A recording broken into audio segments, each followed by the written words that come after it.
on, you already been subscribed. Right now, the queen, she on live. Right now. Please pull over the whip, no phoning when you drive.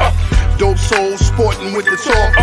First lady from New York, Brooklyn. All my people, you rocking with the chat. Hit that. The like button would tell me where you at. You know, Step from the NBK. Born and raised up NBK. Hey, real lady, where she holding it down. No matter way how you feel, she gon' greet you with a smile. Sister, you one of a kind. Yes. Oh, sister, it's time you That's shine. Dope Soul. Where you at? Where you at? Dope Soul. Where you at? Where you at? Dope Soul. What? Dope Soul. What? Your soul. Where you at? Where you at?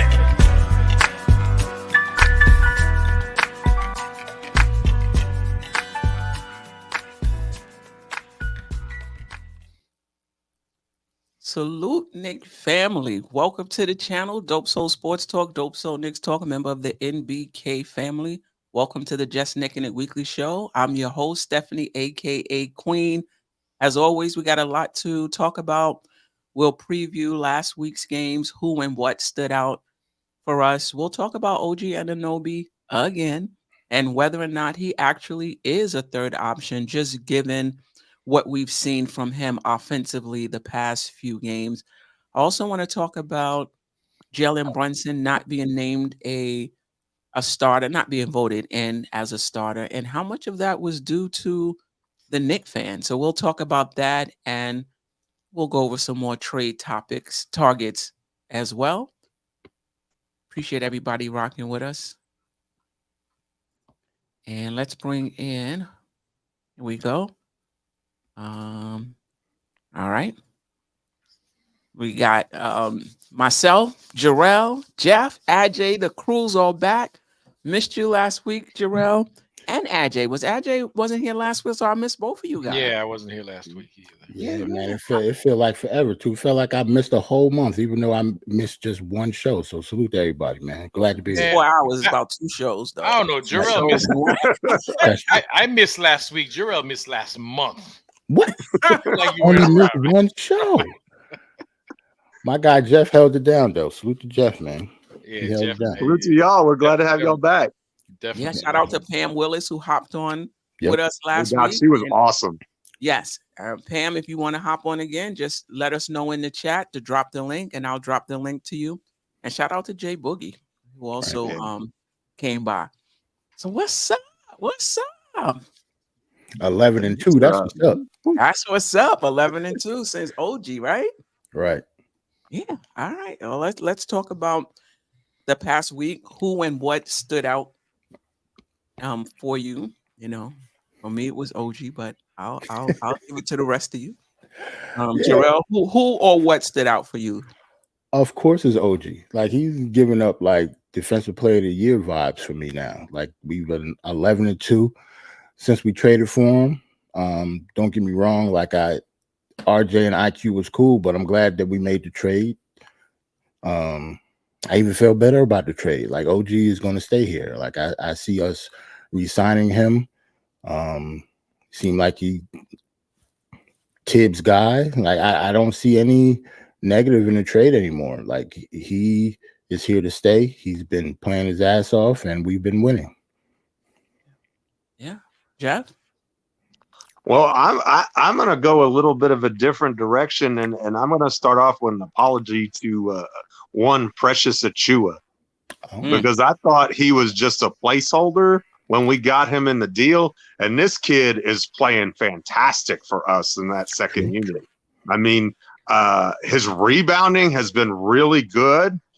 His switchability on defense in that second unit is very impressive. And I was impressed with the job that he's done the last couple of games in particular. I mean, I really feel like, you know, he was more than just salary filler. Now just watching him, I feel like he's, you know, I said, what's his skill set? I'm kind of starting to see that this is a really athletic player, and he's strong, and he can, you know, he's still figuring out the team, but he's showing that he has some potential out there too as a reserve big, and for right now, I mean, that's as important as anything, especially with Mitch and Ihart being hurt. I mean, for him and Sims to hold it down together against the best center in the league. I mean, if you want to, mince words about Embiid and Joker, that's fine. I'm not going to argue that. I mean, 1A and 1B as far as I'm concerned. But I mean, and not that he didn't get his, but I mean, they forced 7 turnovers. OG had a lot to do with that too. But I mean, they really did a nice job. You're not going to contain Joker. He does whatever he wants to, but they made him work for it. And I think that's that's a lot of it. And interestingly, he's filling in on the offensive glass in a similar way to way Robinson and Hartenstein were. He is.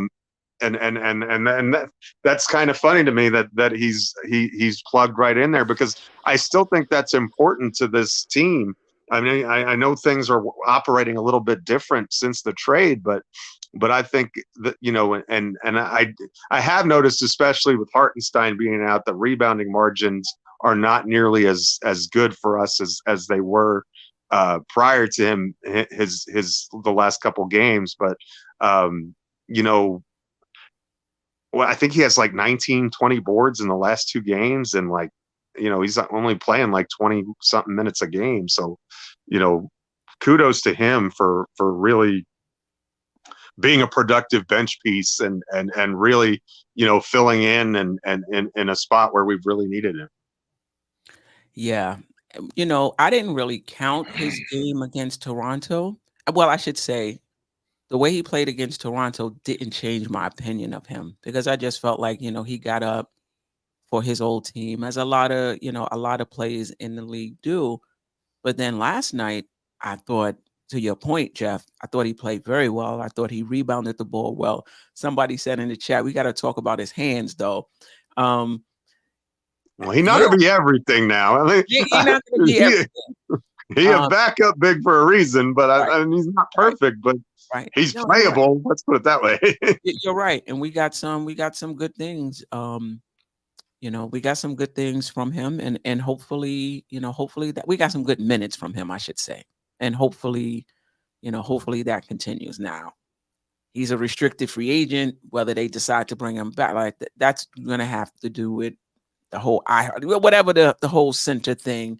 They'll take care of that in the offseason. But for now, I like what I'm seeing. Toronto fans have told us that he's somewhat inconsistent. So let's see.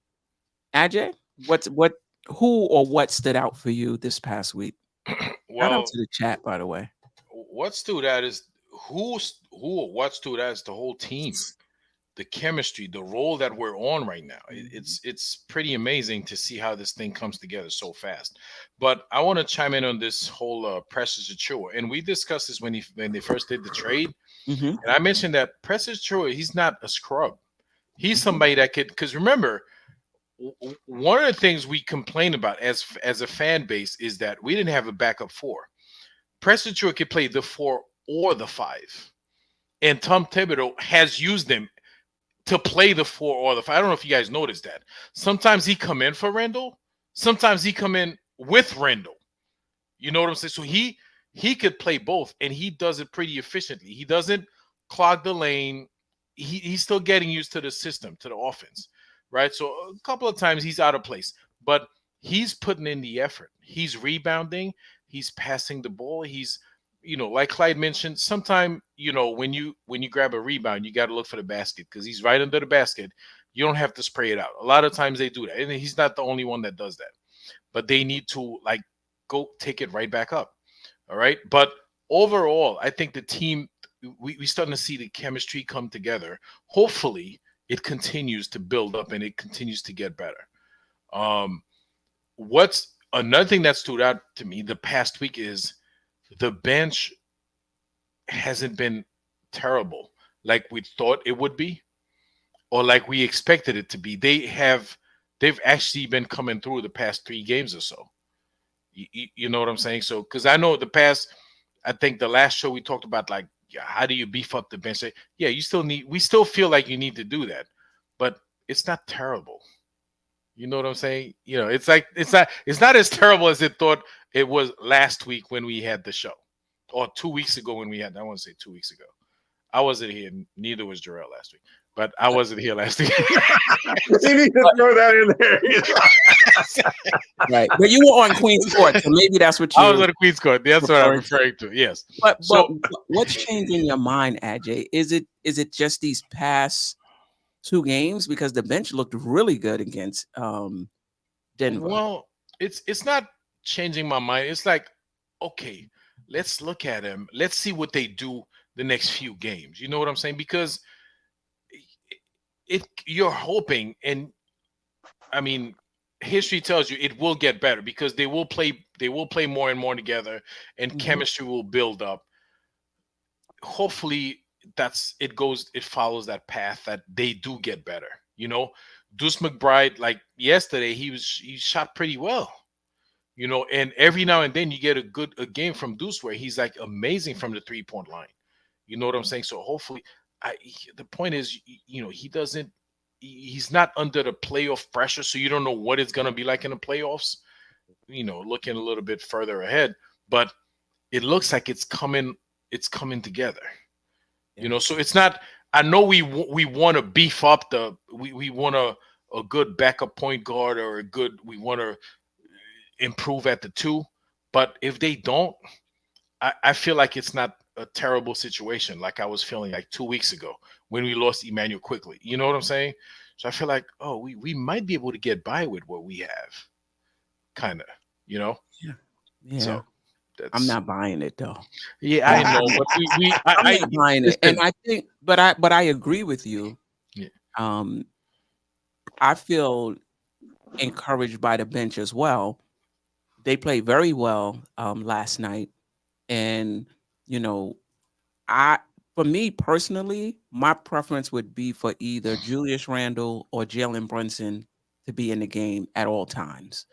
I'm not with the sitting both of them at the same time, but it does allow the bench to develop, and it does allow OG some time to kind of see what he can do as a focal point on that second unit. Like, he could be more aggressive, you know, and he was. Grimes played very well. McBride shot well. For me, I don't want to get lulled into the bench playing well for a few games. I don't want the front office, I should say. I can get lulled as much as I want. I don't want the front office to get lulled into the bench playing well and them just saying, you know what, we're going to take a risk, because in my opinion, it is a risk that they're going to show up the same way in the playoffs. Yeah, but I agree with you. They've looked better. No doubt about it. That is a concern. You know, like the front office might be willing to roll the dice on what we have and not want to improve, because, like you said, they play in a couple of games, especially before the trading deadline, and then after the trading deadline, everything just like, you know, they don't show up. You know, the second unit don't show up, and then like we're stuck. We don't know what to do. And you could say similarly about the first unit. Me and Geoff was talking about that before we came on. And I know Josh, shout out to Uncle Fulio, mentioned this as well. I haven't looked at the stats, so I'm trusting Geoff and Josh that statistically the Knicks starting unit has been the best in the league, right? I don't know what the time period has been. I still don't want the front office to get lulled into how nice a run this team is on, that it doesn't need upgrades, because we're on a good run and we're 11-2. I don't want them to get lulled in, because I think we're playing well now, but that doesn't mean it's going to be the same thing in the playoffs. It could be, but it might not be. I just feel like when you're going into the playoffs, you got to have guns. And I think a lot of what's going on for us is based on riding the backs of Julius and Randle and our defense and chemistry. I would prefer to go into the playoff with just one more dog, because when things bottle up, other than Brunson, who's getting a shot for us? If you remember 3 years ago when we was in the playoffs, we was down to Derrick Rose. He was the only one that could create a shot. And you really need that in the playoffs, you know? But yeah, other than I'm still super psyched though. Don't get me wrong. I think that this team could get on a roll like that Miami team, like that Atlanta team, if things, if things break right. But I don't want to just be hot. I want to be able to look at it on paper and be able to say, yeah, we're pretty good. Any other thoughts on what me and Ajay said, or if you guys want to add anything to it? Just the way we feeling about the team, we still want DeJounte Murray, right? I was reading an article that the Knicks don't want to meet their asking price. I think it's one more first rounder, and they're not willing to meet that asking price. And I forget the article. I don't know if the writer felt this way or if he was getting this from the Knicks front office about the potential fit with Jalen Brunson, because Jalen Brunson is at his best. Not that he can't play off the ball, but that he's at his best on the ball. So it just got me to thinking, and I guess I can ask you guys this. Do you think Brunson could be just as effective on and off the ball? Like at the end of the game, if he played, let's say 50% on the ball and 50% off the ball, do you think he could be just as effective, or is he most effective playing 100% on the ball? I think he could be effective because he's efficient. Like if he was like a insufficient player and he didn't make most of his shots in the fourth quarter, then I would say that he wouldn't play off the ball and he needs the ball a little bit more. But I mean, we've seen him do it in Dallas. So yeah, I can see him playing off ball at least 50% of the time. I don't think that's a problem. I think his IQ is so high.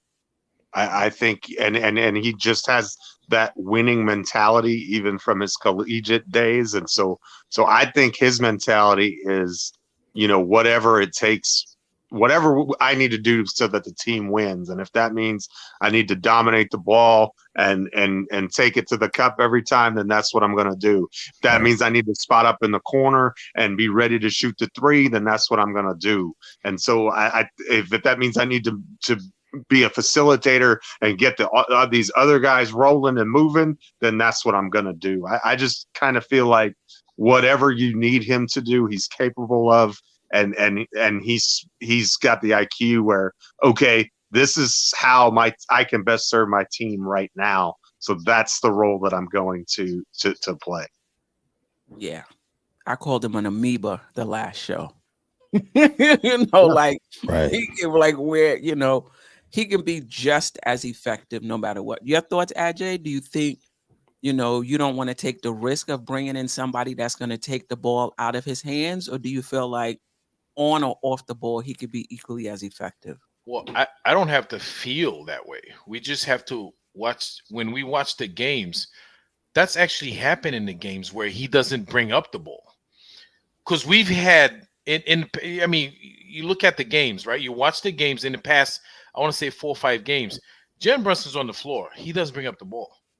Sometimes Julius Randle grabs a rebound and he brings up the ball, right? And then once they cross the half court, then he sends it. He passes it down to Brunson, who sets up the offense. He doesn't have to be the one bringing up the ball. And we've seen that happen with when he's on the floor with Josh Hart or DiVincenzo. He's not necessarily the one bringing up the ball. Okay, so no. I'm not worried. He can play off the ball. Because if we go back and watch the games, we see how he could do that. We realize that he's able to do that with no problem. I mean, they always go back to him. They run the offense through him anyway, but he's not necessarily the guy bringing up the ball to try to distribute. Yeah. I think they point to the Murray Trae Young. But I think it would also be up to Tibbs to get a little creative. Like, I think if you bring Murray here, and you just play him exclusively off the ball, you're not taking advantage of how dynamic that duo could be, just playing interchangeably on and off the ball, creating fit, but that would be, on Tibbs. I still want Murray because I do see how dynamic that can be, and I do think Brunson is going to do whatever. If it's an assist night, it's an assist night. If it's a scoring night, it's a scoring night. If it's playing off, hitting a three, like no matter what, he can do it all. Queen, can I ask you a question though? Mm-hmm. You want Murray, so we bring Murray. He's starting, right? Yeah. For me, yes. Yes. Yes. We rolling right now. Do you really want to touch that starting lineup? Absolutely. Mhm. Because I think that you can reestablish chemistry. I want us to win because we good, not because we on a roll. So I would, but I hear people who feel like, well, let me ask you a question. Are we winning because we on a roll, or are we winning because it just fits so nice together? Because if we're winning because we're on a roll, that can stop at any time. I have a safe answer to that question. Mhm. A little bit of both. We fit and we on a roll. Like it comes together at the right time. Right. You know what I'm saying? Because we're playing good defense, but again, people say defense win championships. That's you can't beat traffic cone out there, but you gotta put the ball in the basket. That's the way to win games. Okay, we've been hitting our shots lately, so that's why I say we're on a roll, because we've been hitting the shot. But Devo is still going to be on the team. He's still gonna play. They're still gonna stagger the lineup. So I'm not sure he's gonna just be relegated to the second unit. Well, I'm just thinking about the playoffs. That's all. I'm just thinking about the playoffs and needing another guy who can handle the ball and create his own shot. Does he get the same open shots when he's coming off the bench, when he's the main focus of the?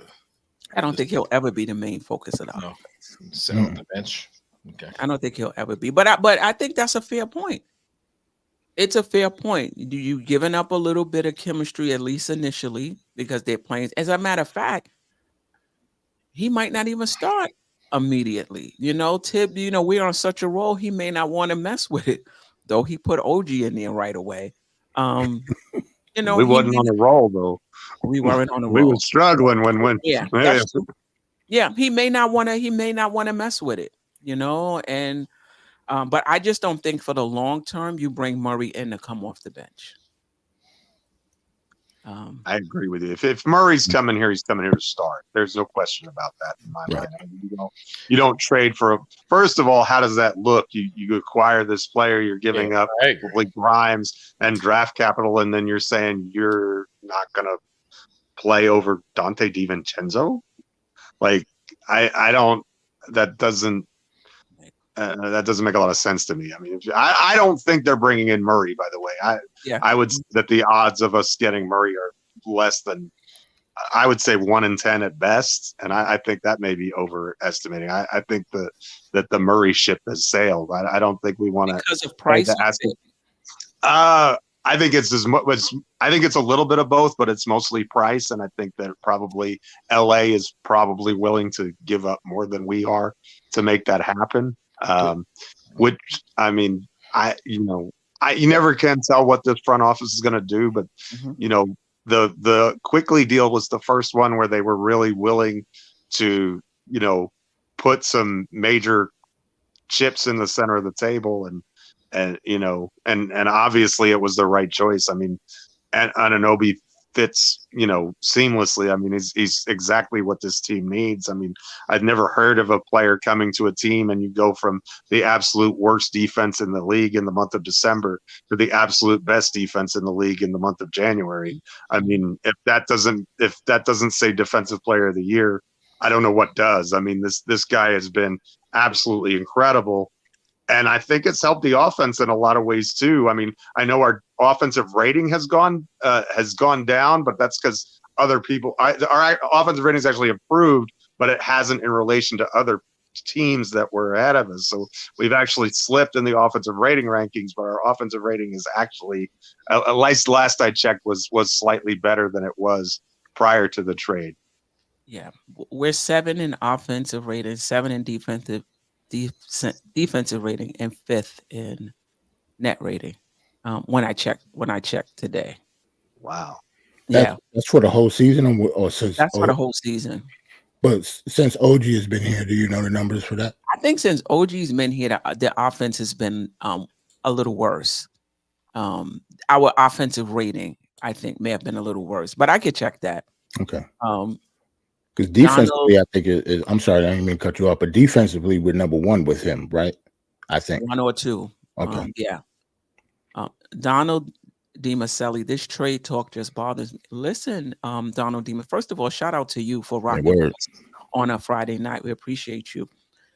You know, I get what you're saying, but I don't think we can get caught up in the moment because we're playing well right now and not look ahead to what you think you might need in the playoffs.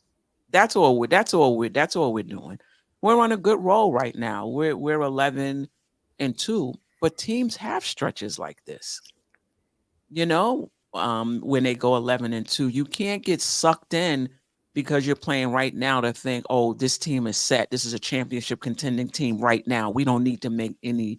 Even the championship contending teams are looking to upgrade, you know? So I think it's like we're appreciating what we have, or at least for myself, I appreciate what we have and what we're doing. But I'm always thinking about the teams we're gonna face, you know, and what happened to us last year. Well, the shooting is better, thank goodness, you know. So it's just about trying to extrapolate and just think about what are we gonna need to compete with a Boston, a Milwaukee, a Philadelphia, but also, you know, appreciating what's going on right now. And plus, what if one of our guys get hurt? Well, two of our guys got hurt. But Queen, listen, shout out to Milwaukee Bucks for firing their coach. They have the 2nd best record in the East. The 3rd record in the. They felt that wasn't good enough. They got rid of their coach, man. No, that wasn't the reason. There was something going on behind the scenes. I don't know what the reason was, but I'm saying, Queen, come on. Not that they wasn't good enough. No, that wasn't it. They have concerns about their defense, but I'm saying, what the hell? What did you expect when you traded Drew Holiday and brought in Damian Lillard? You thought you were still going to be top 10 in defense? Oh my goodness! I mean, come on. You were taking a hit defensively because you thought you would be able to make it up on the other end offensively, and they were still what 30? What are they? 2nd in the Eastern Conference? Yeah. I don't think he got fired for basketball reasons. That's probably good. You're probably right. So, Ajay, no, we're not firing Tibbs because you want to fire Tibbs. That's why you brought him. All right. You ain't low. All right, Jerrell. That's it. I was trying to get there, but okay. Yeah, I'm about to say you ain't low. I know why you brought that up. You brought that up because of Tibbs. Donald. Why do we need to compete with Philly? Come on, DiMaselli. It's 1 game in the regular season. So because we beat them 1 game in the regular season, we feel like we might be able to beat them in a 7-game series. Mm-hmm. We blew out Denver. Do you feel like you want to stand pat? You feel like we can beat Denver in a 7-game series? Like, I mean, Knick family, let's not get carried away with a win or a loss, a stretch of wins or a stretch of losses, you know? Yeah, I wrote in my column that I was talking about this game today that's going to come out tomorrow. I said, and I say this all the time, but I firmly believe it. You're never really as good as when you're playing at your best. You're never really as bad as when you play your worst, right? We just had an amazing night, an amazing performance, and it was a whole lot of fun. But it's almost like Jerrell was saying before we got on air. I think you almost have to throw that game out. Yep. Right.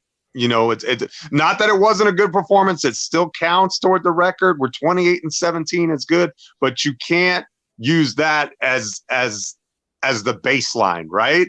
That was one of the highs. And I would say like the Washington game was probably one of the lows. Yeah, we pulled that game out, but I would argue that Washington and Brooklyn were both kind of shaky. I mean, we won both games, but was anybody feeling like they are right now after those two games?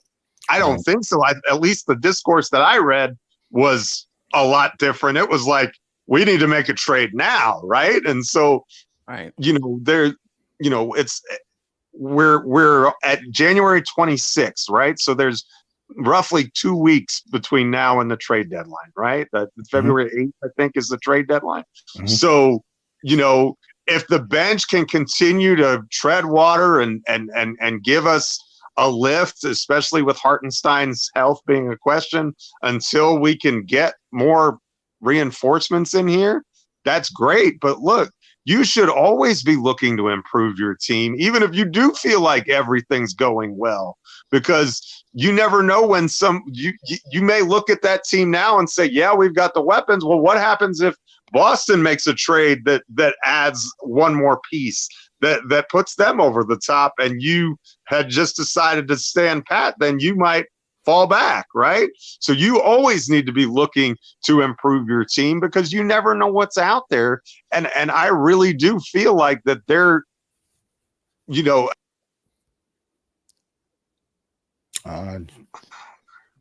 Emmanuel Quickley was a very good player, and we still do miss some of the attributes that he brought to this team in the second unit. There's no question about that, because and Deuce McBride has played really well this year, but he's not going to fill those. He's not going to fill that role exactly. Grimes had a great game against Denver. I mean, shot the ball pretty well from three. His defense on the second unit was really good. He was 7-11 from the field. He had 19 points. I'm not confident we're going to get that out of him on a night-for-night basis during the regular season, much less in the playoffs, right? And so there's nothing wrong with saying that we're good now and we still need to improve to get where we need to go, right? There's nothing wrong with saying, yeah, we have weapons, but we can get even better if we add to the weapons that we have. And so you always have to be looking for the next upgrade, because and if it doesn't come, like if you look at all your options and you say the right move isn't there, that's one thing, but that doesn't mean you stop looking, right? And so that's all I'm saying is keep looking to improve the team, because I do feel like there's not a perfect player out there, but I think there's 3 or 4 players out there who could definitely help this roster down the stretch of games. Yeah, no doubt about it. And shout out to Julius Caesar. Yeah, We won 9 straight after the Josh Hart trade. How'd that play out for us versus against Miami?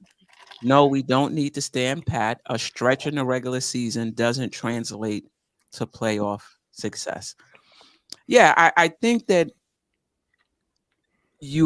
for me anyway, I like what we're doing, but it's always about, in a 7-game series, do we have the talent to match up with these other teams? And chemistry matters. Don't get me wrong. I'm not downplaying that.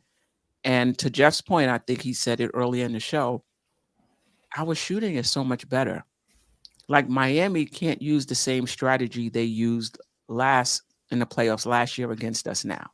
You want to pack it in the key? Go right ahead. I trust DiVincenzo. I trust OG. These guys have been in the playoffs before. And even though they were injured, both were injured when their team won the championship. They understand the intensity. They understand, what it takes. Both of them have playoff experience. I don't see them shutting down in the playoffs, right? Obviously, your shot can go south, at any time. But I like that. So now you got to guard them, and that creates a little more space for Randle, for Randle and Brunson. So can I add something to that, Queen? yeah, absolutely. And before that, shout out to Julius Caesar. He's always rocking with us. Him, Mega. Amen. I mean, there's a few guys, Parrish, Doug, all those guys on the chat, man. Very, Thank very. you so much for always being with us. I always say this, you can never compare. Last year has nothing to do with this year. You can't go on that. The team's different. The brackets are different. Our opponents are different. Everything changes. It's a very dynamic game. The NBA is a very dynamic league. Everything changes. What happened last year had nothing to do with what's happening this year. Okay. I mean, do you think Miami this year could run through Boston, Milwaukee, and the Knicks again? I don't think so. Okay. No. It's never the same situation ever. So you can't really compare the two.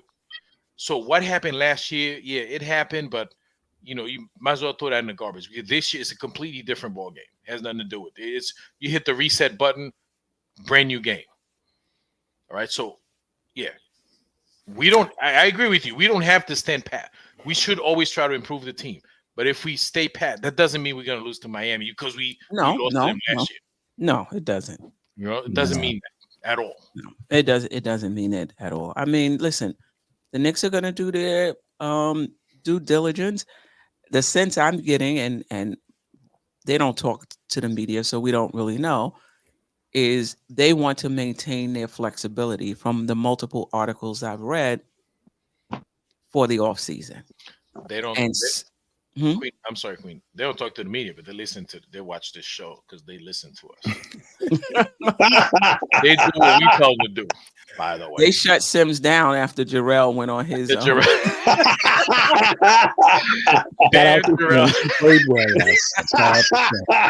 I think we caused the RJ Barrett trade is all our fault, man. That's us. I think the reason people are so hyped up on the Knicks right now is just, when we have a show after a blowout win, that's what usually happens. Just like when we have shows when we lose, that's what usually happens. Like let the Knicks lose 2 in a row. Right. It'll be a totally different. All hell break loose. Let's not let them lose 2 in a row, by the way. Let's just keep the train rolling and just keep going on the positive tip. I'm okay with that. Yeah, me too. But if we lose to Miami, and who do we play Monday? We got to get rid of Tibbs. We lose to Miami, and whoever we play Monday or Tuesday, it's going to be something different. No, we're not. We play in Charlotte. We play at Charlotte. We play at Charlotte. I don't know if it's Monday or Tuesday, but it's at Charlotte. That don't mean we can't lose. Yeah, Miami and whatever. The point is, the Knicks fan, like, we go up and down with how we like. Right now, we're winning. We're 11-2. What did what's his name? Donald Demis. This is the best team we've had since 1973. We lose 4 out of the next 7. Yeah, it's gonna be these bums out of here. What were they thinking about when they traded Barrett and quickly? Our future is ruined. How could fire Leon Rose? Tibbs is the worst coach ever. Dolan's got to do something. Geoff, that picture of Leon Rose sleeping starts circulating on Twitter again. Right. OG has shown a little bit more offensively over these past few games. Do we already have our third option? Is being a third option about skill set or mindset? Because I think OG has shown us a little bit more of his skill set offensively over the past few games. Is that enough to be a third option, or is mindset also a part of it? So kind of like 2 questions, but is OG a third option? Geoff? Oh, man, that's such a tough question. I love both questions, by the way. Yeah. But, when we first made the trade, my dad said to me, he said, this may be our Dave DeBusschere trade, because when the Knicks traded for DeBusschere, They got rid of Walt Bellamy, who was an all-star center, by the way, but the fit between Bellamy and Reed wasn't great, right? And so once they made that trade, the team chemistry improved. Not that DeBusschere was necessarily a better player than Bellamy, not to sell DeBusschere short in any stretch. He's one of the greatest defensive players the league has ever seen. And if you don't recognize that, you need to go back and just look at some film, and he's terrific. So from that standpoint, to use the DeBusschere comparison, and that's big shoes to fill, as I just said. DeBusschere was a multi-time All-Star. I don't think that Anunoby is that, but he's so impactful on the defensive end, and so if he does just enough, right, to if he makes the way that he cuts and moves without the ball, and the way that he, because the offense has been really good, the passing has been good, there have been a lot of good assists with him out there. The ball, like everybody was wanting the ball movement. I think you're seeing that. I think that the ball movement and there's a lot more turnovers too, because when you have more ball movement, you have more turnovers. That's part and parcel, and people want to have one without the other, and I don't think you can have that. But so I'm not sure. The sample size is too small, and I haven't seen enough of OG's game to say that he's definitively that he can be that. I don't know if he has the mindset on offense to be that. Like, I don't know. I think he's a high IQ player who Tibbs loves because the game's going to dictate, right? That's what Tibbs always say. The game's going to dictate how you play and what you do on offense. And so I think he's very much that kind of a player. I don't think he's ever going to be the kind of player that you just say, here's the ball, OG, go to it. Like, I don't, at least to me, I don't envision that. Like, that would be an evolution to his game that I haven't seen yet, that I would be pleasantly surprised. But at the same time, I don't want him to have to be something he's not. Like, I think that it's incumbent upon the front office, if that's what we need, to bring in someone, an upgrade at the 2 spot. No offense to DiVincenzo, but that just seems, or an upgrade at the 5 spot. If if Joel Embiid suddenly magically becomes available between now and the trade deadline, but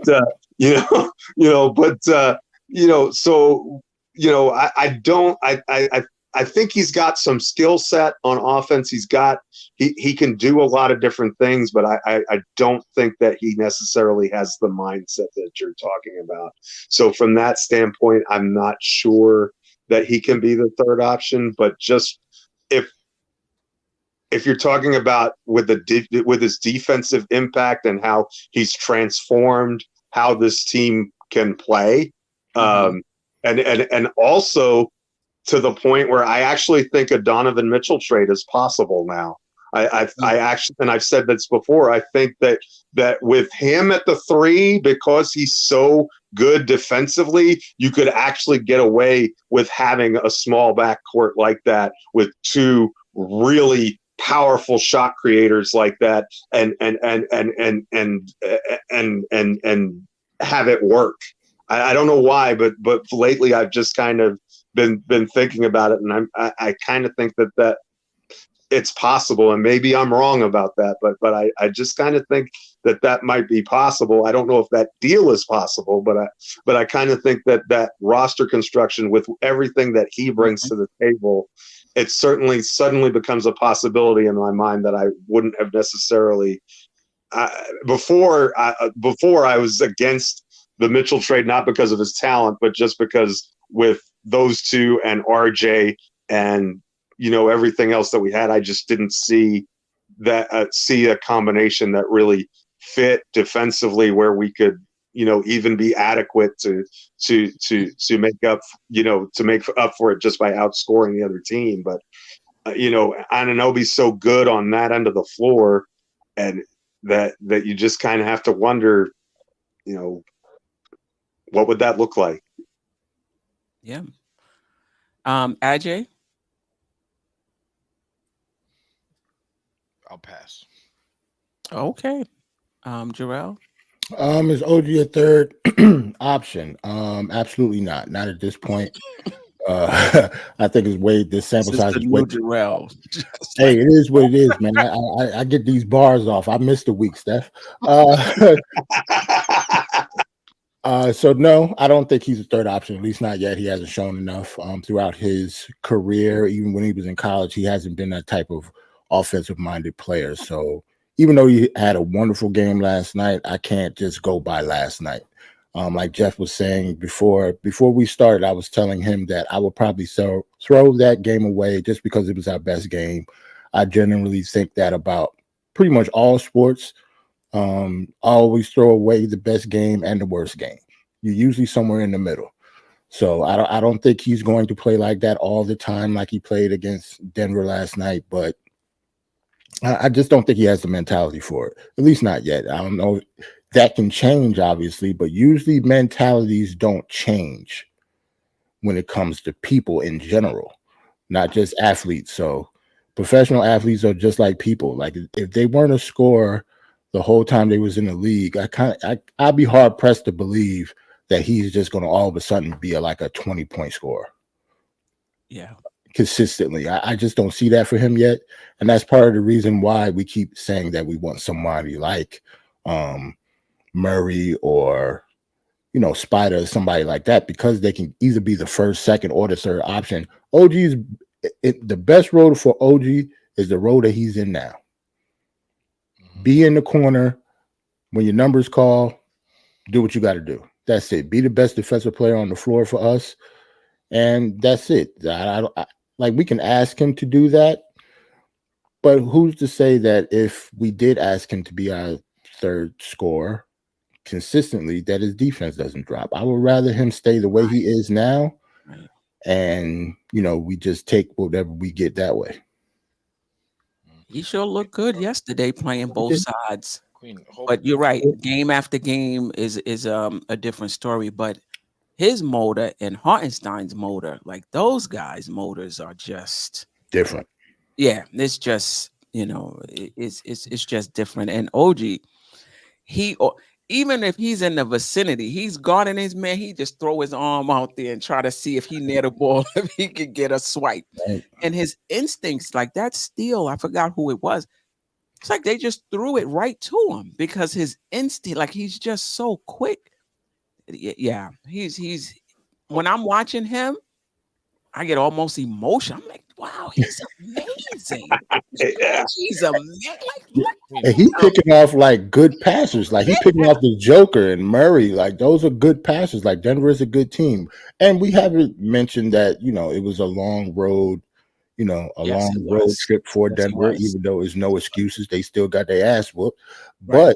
But it is a week from start to finish. As soon as the ball tipped up, I knew we was going to win that game during the first quarter.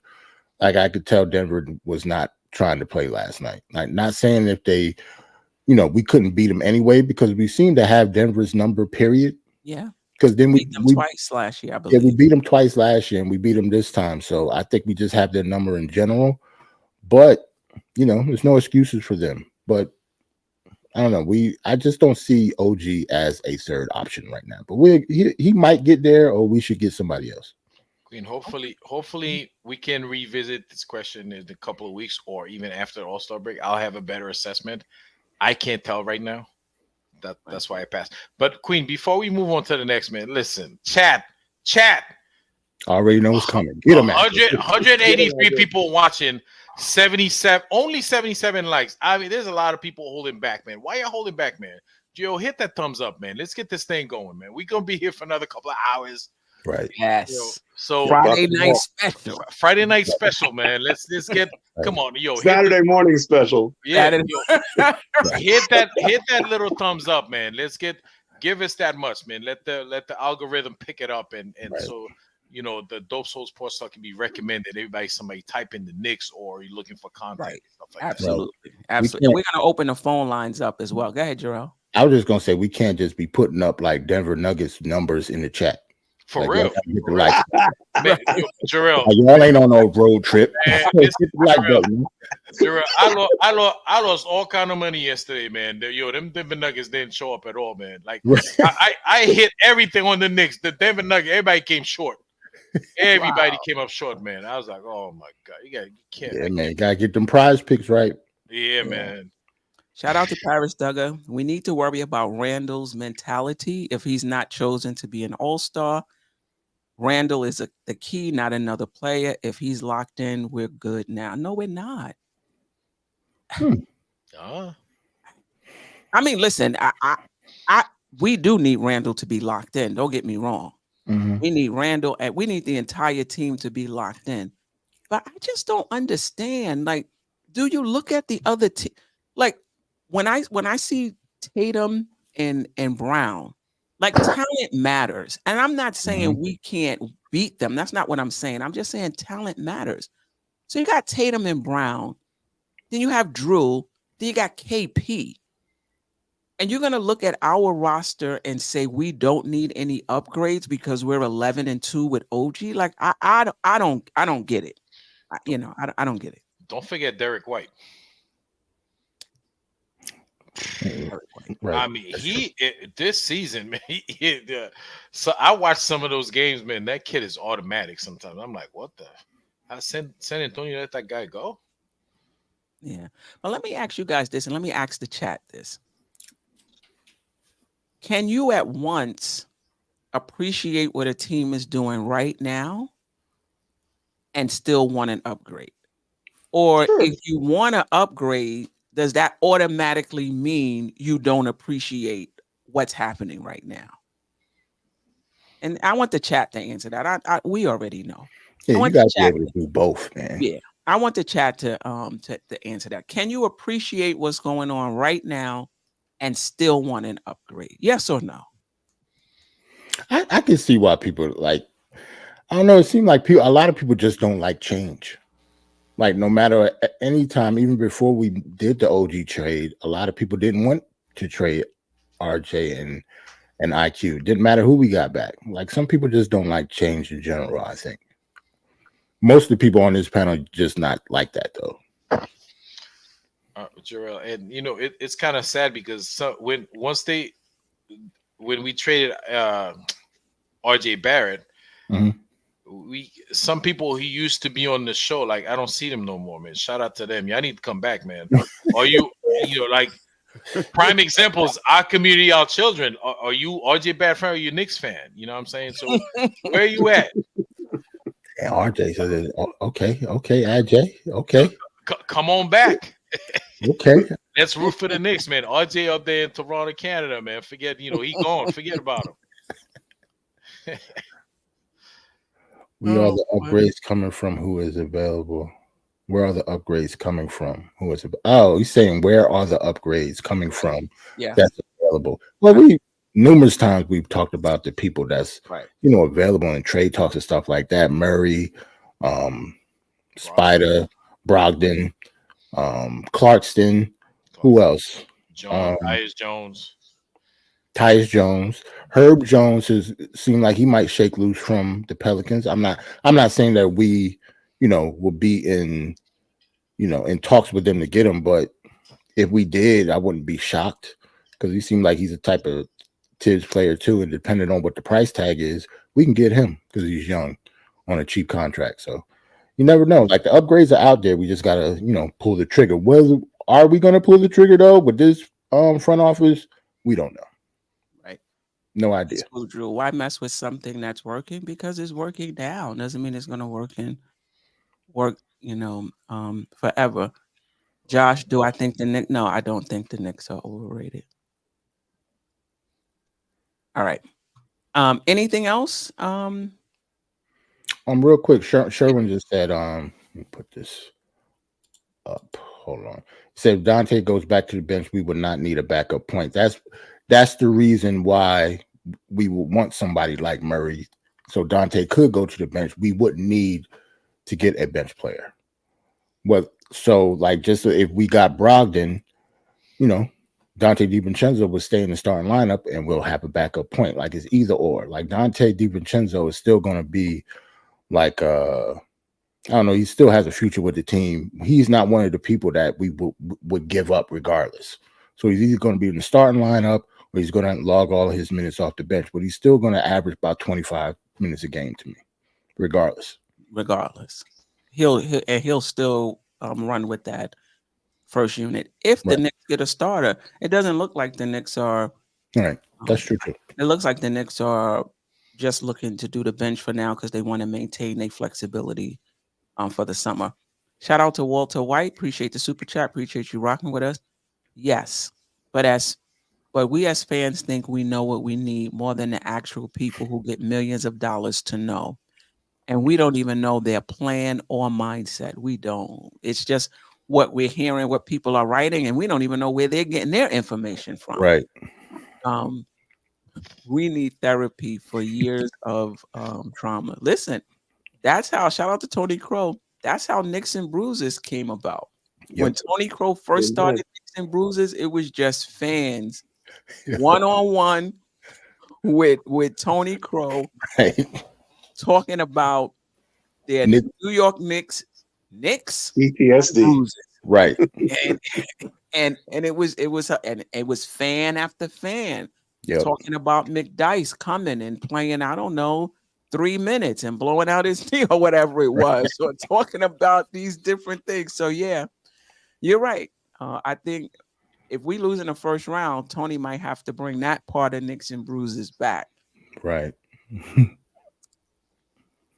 I appreciate you. Yeah. Somebody said trauma bonding. Yeah. Hey man. All right. Company. Okay. Did he score 75 points? Oh, I'm sorry. The Paris Duggar just pointed out. I don't know. Is that don't give Paris any extra airplay? He scored 75 points on the team. You know what I mean? Nobody is stopping Luka.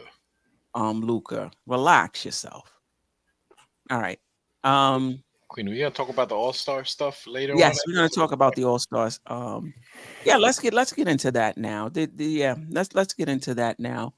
I wasn't even thinking about, I was just wondering if Brunson and Randle would make the team. I wasn't even thinking about starting. But it came out in one of the articles that Brunson could have started had the Knicks fans voted more.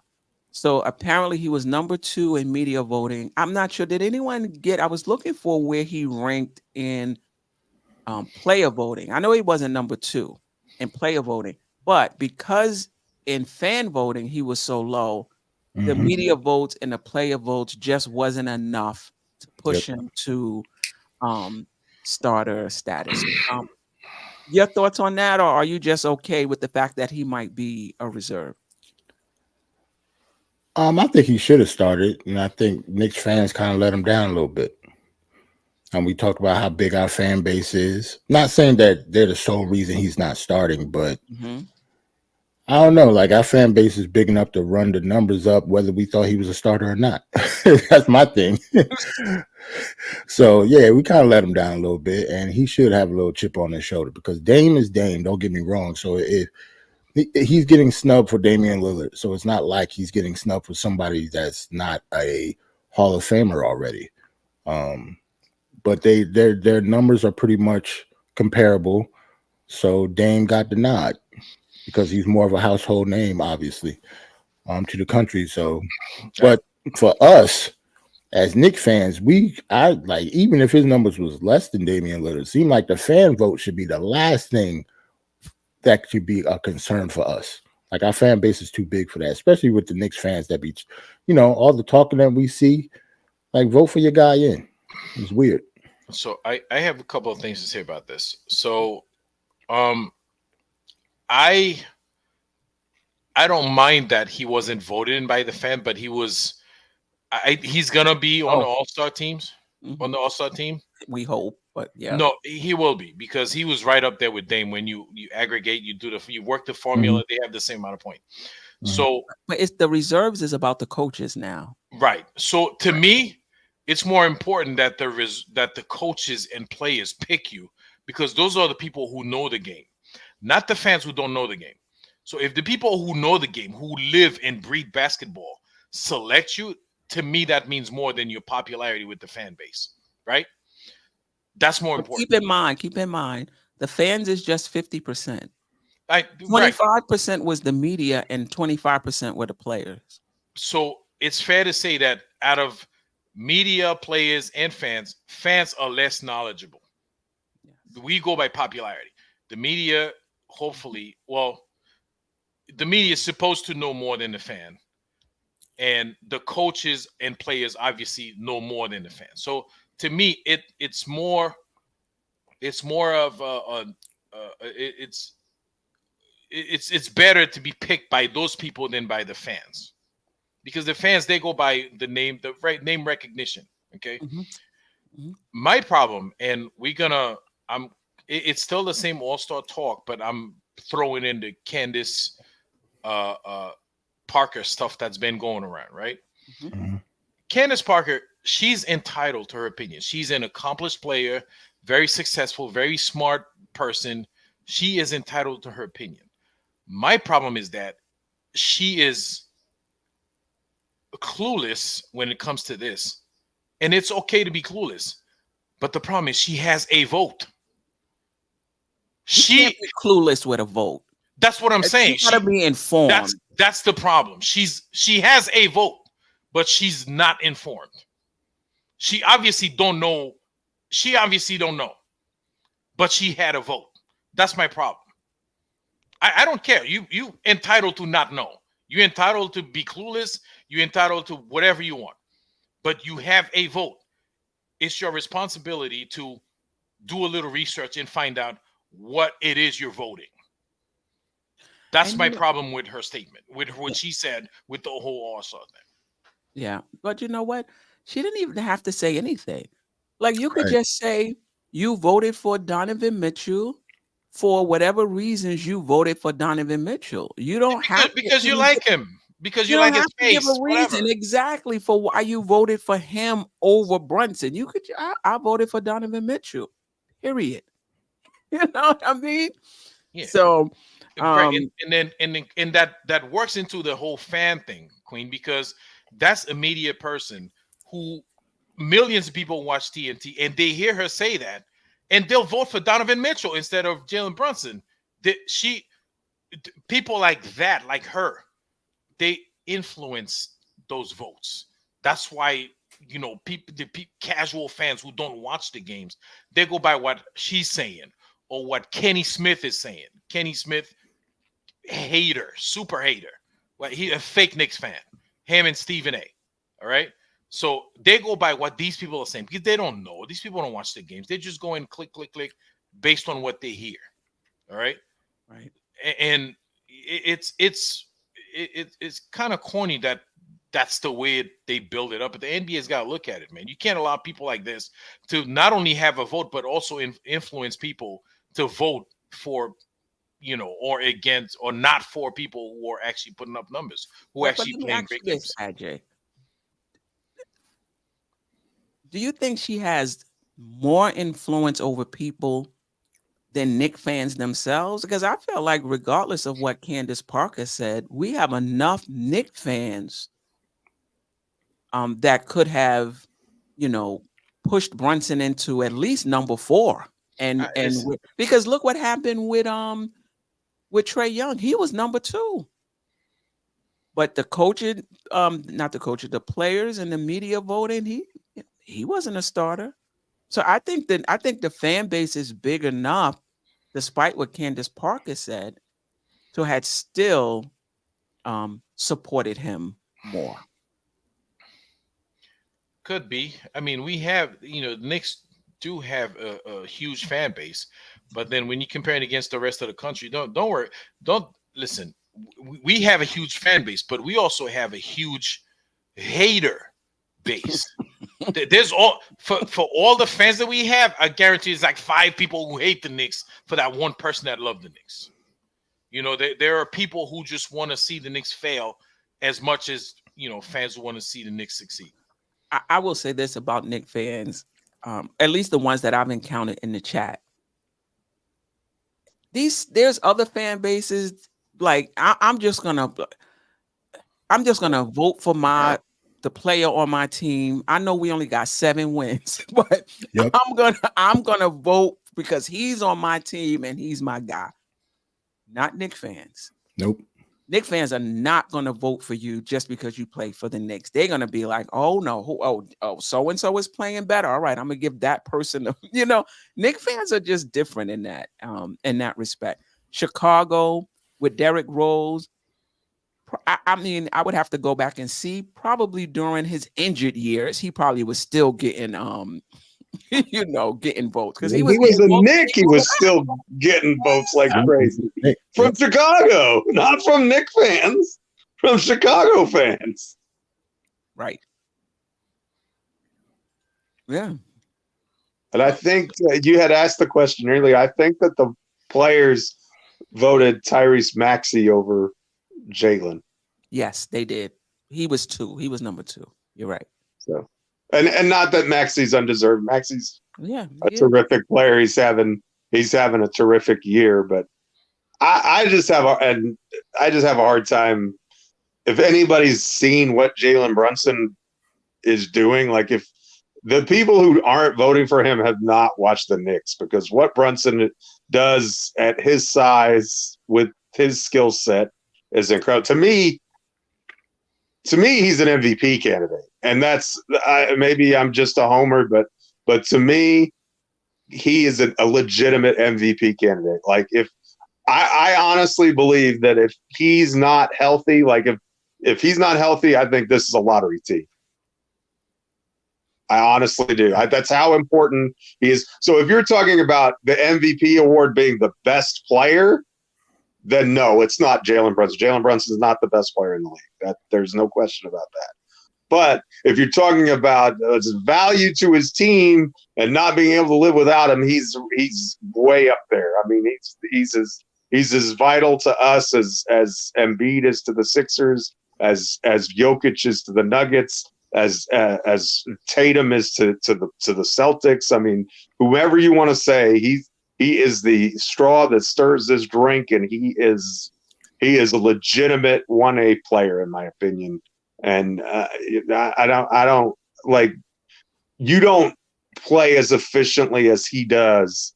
And also, he's limited defensively because of his size, but he works really hard on the defensive end. He leads the NBA in charges still, I think, charges taken. I mean, so it's not like he's not out there giving his best. And oh, by the way, since OG Anunoby's here, he's part of the number 1 defense in the NBA. So, So he's at least going to give you effort and on that end of the floor, and what he does on offense it's a miracle. Like someone his size should not be able to. He was putting people in a blender in that Nuggets game last night. He gets in the key. You're like, oh, they got him stopped. They got 3 guys in front of him.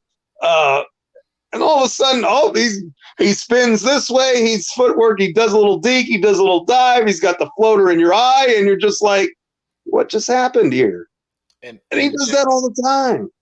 Geoff, to add to this, right? Another conversation that's going around. Like Jalen Brunson he's not a star. Like, what are they watching? When you compare, like, who's a star? Devin Booker. Have you look at Jalen Brunson's numbers this season and Devin Booker's number this season?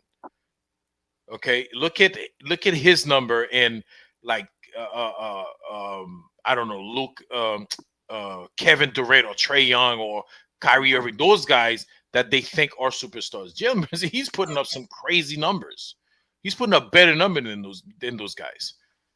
Maybe not in the rebounding department because, like you mentioned, is his size, but his efficiency is off the charts when you compare it to those guys. Yeah. So I don't understand why he's not getting that recognition. That is insane. And I think where you are in the pecking order of your team matters. You know, I'm not taking anything away from Maxey, who's playing lights out, but he's playing with Embiid. He's not the head of the snake, you know. And I think that you know, there's a difference. And I'm not taking anything away from Booker or any of these other guys, but you're not the head of the snake. You know, it's you know, it's different. You know.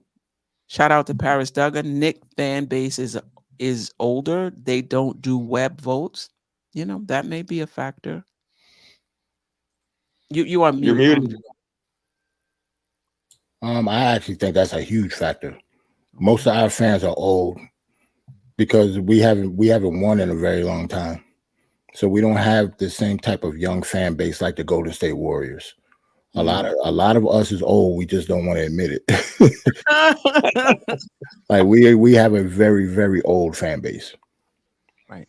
That's a fair point. Once you start winning, you get, you know, this young generation, they're gonna get on the bandwagon. You know, Right, once you start winning, that's fair. Well, supposedly the Brooklyn Nets was supposed to be grabbing all the young fans that don't want to rock with the New York Knicks. But I don't know, man. Because they were supposed to win, and they didn't. Listen, you know, when we played Brooklyn, you had the arena, you had all 58 Brooklyn Nets fan, and everybody else was Knicks fans. So it wasn't even close. So who are those young fans in New York? Who are they rooting for? I don't know. It's a global game now, though. I don't think there's a locality to it like there used to be. In other words, when we were growing up, I mean, that was your local team. You followed them because you know, it wasn't like there you could get every game on League Pass. These guys can, if you want to be an Oklahoma City Thunder fan, you can get League Pass. You can watch all the Thunder games you want to. You know what I mean? So, you know, there's a global aspect of the sport because everything is so much easier to follow whomever you want. Like when I was growing up, you followed your team in the newspaper and like, you know, you followed in the box score. And if you was on the West Coast, you didn't find out what happened until 2 days from, you know what I mean? Like, you trying to find out who scored what. You like get your scores from the Pony Express back in the day. Now Oh boy. I do remember looking up stats in the paper though. I do. Box score. Yeah. Yeah. Wow. You know, when they played at LA, you was just like, it wasn't in the paper. It was, you had to wait till the next day and then be shoved way back in the corner of the sports page on like page 15. And you know, and yeah, I remember those days. And then listening to the radio, listen to Mike Breen and Clyde on the radio, you know, and I lived in Pennsylvania, so the radio cut out half the time, like, but it was a powerful enough. The fan was a powerful enough, you know, station that you could even get it out, you know, in northern Pennsylvania. And so I'd listen to the games on the radio. I'd be upstairs huddled next to it, and there'd be static like crazy on the radio. But that was how we followed the games. They weren't on TV. I don't know, Geoff. The sports page to me was always page 3, 4, 5 because I actually started from the back of the newspaper. Started from the back. So page 3, 4, and 5 from the back was the sports page. Yeah. I mean, I think he'll get voted in by the coaches, and I know as Ajay, you know, pointed out, that means more, you know, because the fans, the media could be a little fickle, but the coaches, you know. I'll give you a hot take, though. I'd love for him to get the honor, but if it meant that he got to rest all of All-Star Weekend and didn't have to travel or worry about playing in the game or anything, and just come back with a bigger chip on his shoulder come post All-Star break, at this point, I'd be fine with it. I mean, he deserves the accolades, don't get me wrong, but you know, if it saves him a little bit of wear and tear, I'm not going to cry about it. He or Julius, either one, because with the minutes that they've played and what they've done, if they get to rest All-Star weekend because these people are too stupid to know, what a good basketball player is, then, I think it could benefit us in the long run if we're talking about the playoffs really being what we're focused on. Yeah. Go ahead, Joe. I was going to say selfishly, I don't really care about the All-Star game. Mm-hmm. So, I almost wish he don't make it, even though I want him to have the accolades, obviously, but I almost don't want him to make it because I like my players pissed off anyway. Mm-hmm.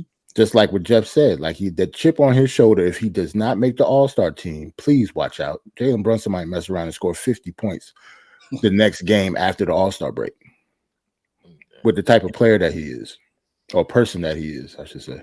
Yeah. I I feel like Clyde. I think that it would mean a lot to him. And what did Clyde say? He said he walked a little different. Yep, that's true. A little different once he became an all-star. It's like I belong, it's like you cross over, like, yeah, I belong with the rest of them. So that's true. I hope he does get it. You're right. For me, I'm not. I watch it because Randle was in it. If Brunson and Randle make it, both or one of either one of them, I'll watch it. But you're right. Otherwise, I don't really watch the All-Star game. But I want him to get that. I think he'll have a little more of a pep in his step, because he's human. He'll tell you, I'm going to approach the game the same, and I'm sure he will. But you can't tell me it's not going to be a little special if he makes it. I don't know about the Clyde analogy. Clyde is different. He paid a plane ticket for his All-Star trophy, the MVP trophy. Yeah, that's put a seatbelt on it. And I'm like, he's a different guy. Man. He says it all the time. He say, "Oh no, I paid a plane ticket for my All-Star MVP trophy." But I think it's because that's how much it meant. Yeah, to him. I mean, it says something about true. How special about who you are as Paris Duggar. We did ballot box. Yeah, that's we got to go back to that. Putting a little box in White Castle and Costco.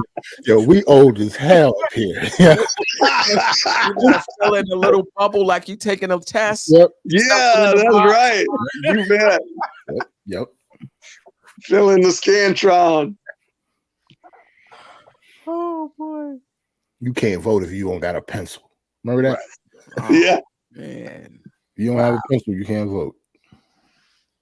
IQJ, appreciate you. Yes, I highly agree. I don't care for the All-Star weekend, but as the player, the work he put in, he deserves to make it in. And in the long run for his career, it matters. You know what? I never understood why All-Star means more than All-NBA. Like, he made so-and-so All-Star teams. Like, Randle was an All-Star last year. I'm like, yo, he was All-NBA. To me, that means more. For the fans or the players, you mean? For the fans. Like, whenever you hear, even the media, when they talk about, Randle made All-Star, fans talk about. I gotta answer that question because of the show. It's because of the event, like All-Star Weekend. It's a thing. It's no event for being like a All-Pro at the end of the year. Unfortunately, like they don't have any. Like you just get it, and that's it. Like they have like money attached to it. Like the players were definitely would like the all NBA accolades more because you actually get paid more when you get that. But as fans. Mm-hmm. Yeah, it's just because of the event. Like you get more, it's more exposure, I should say. Yeah, especially for casuals. Yeah. Jerrell, at least the good thing about this All-Star, Jericho Sims not gonna be part of the dunk contest. So they told him he couldn't come back. I'm good. Like, please don't. Jerrell said he couldn't come. Right, like RoboCop dunking the ball. Like no, I'm good. Very athletic, very strong kid, but no, I don't. We don't need Sims in the All-Star weekend at all. No, I'm good. Oh man, yeah. Like 30 minutes. Yeah. Yeah. Yep. All right. The Knicks have beaten Minnesota, Philly, Denver since the OG trade. Let me know if I missed any significant win. Can we stop the narrative now that the Knicks haven't beat any good teams? Because I know when we talk about it, they're 18-0, 19-0 against under 500. And then they'll talk about, the 7 and whatever it is, or 8 and whatever it is against teams over 500. Mm-hmm. But I think now we should just focus on over 500 since the OG era. Do you think we can kind of lay that narrative to bed now? Having beaten Minnesota at home, Philadelphia on the road, Denver at home. Yeah, for And me, especially the way we beat them. I mean, Yeah. it wasn't just that. It's not like we lucked in a 3-pointer at the buzzer. We beat them up one side and down the other and kicked the can. We kicked their tail all the way up the street. You know what I mean? It wasn't even 36 and 38 points or something like that. I never heard of a Knicks team beating good Right. teams with that many points, like ever. Like, I mean, 90s Knicks didn't do that because we only scored 88 points on a good night, like 88-75 was a blowout win for those Knicks teams, so that's a different kind of animal from, and it's always something, because if we had a good record against over 500 teams, but we were let's just say 10 and 12 and 8 against teams that were under 500, they'll say they don't take care of business, they're not focused on, it's a long season. You just win games. You're 28-17. I'm not going to get overly, parsing, good wins and this and that. You win the games on your schedule. We've got a great record at home, which is really encouraging to me. That's something that this Knick team has struggled with in the past, especially this century, is being good at MSG. We're 13-12 on the road.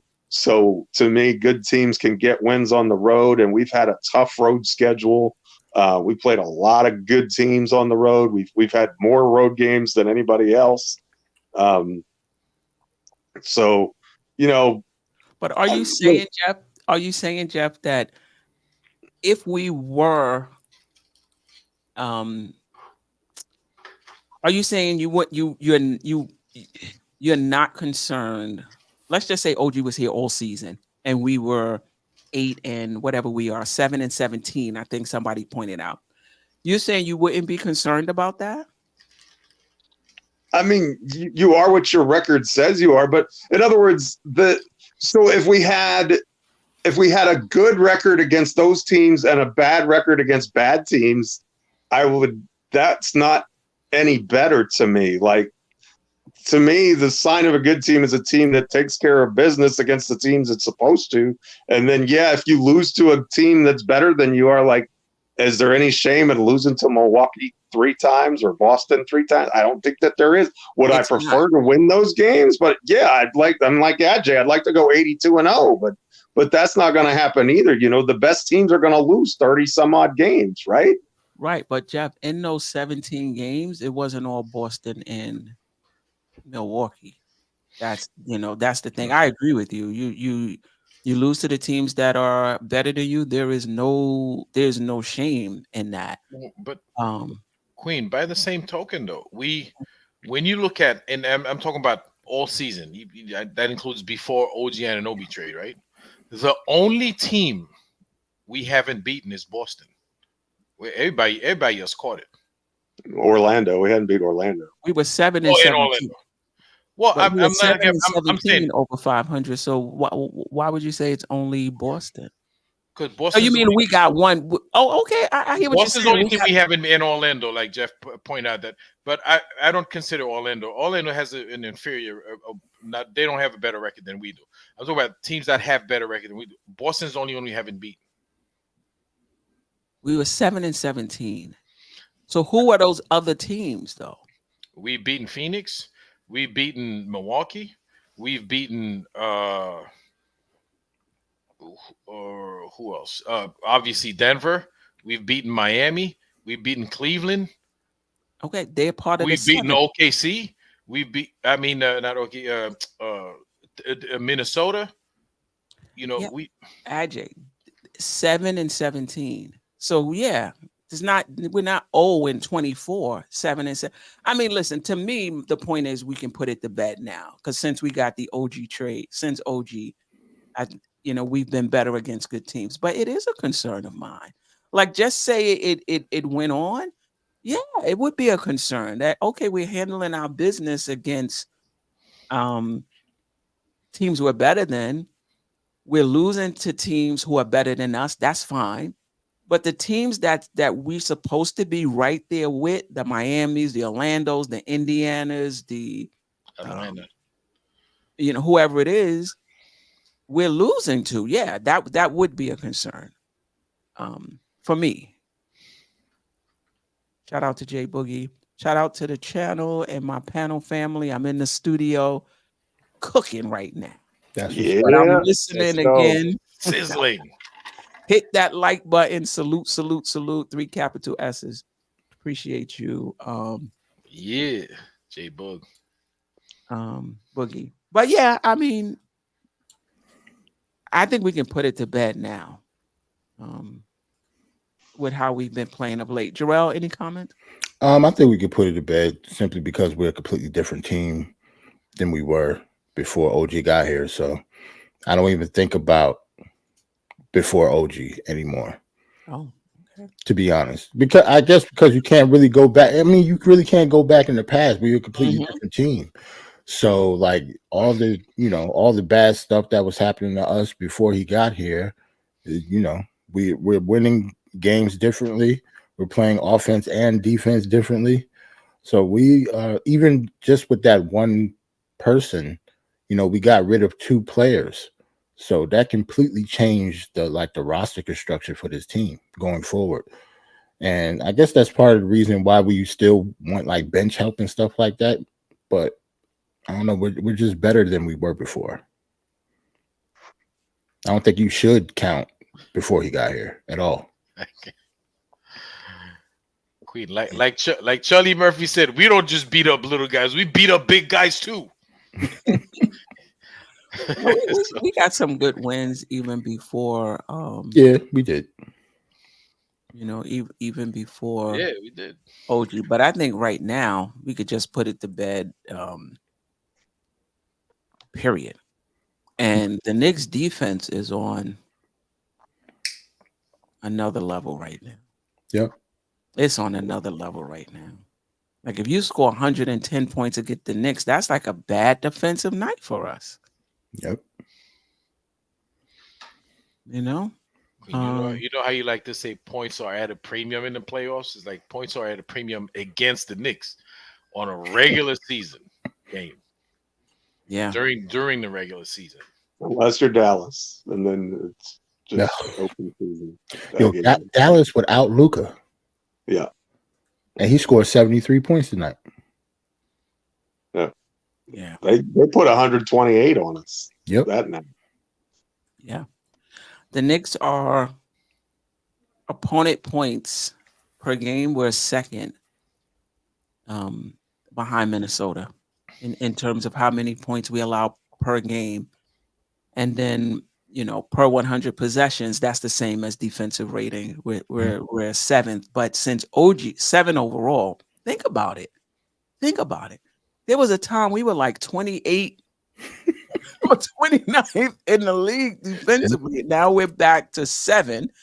And I think we're first or second since OG's gotten, in terms of defensive rating. The Knicks are really good. Top 10 in offensive rating, defensive rating, net rating, opponent field goal percentage, opponent points per game, second chance points, limiting the opposing team's second chance points, fast break points, opponent points off limiting opponent points off of turnovers, all top 10. All top 10. Opponent 3-point percentage, 11th.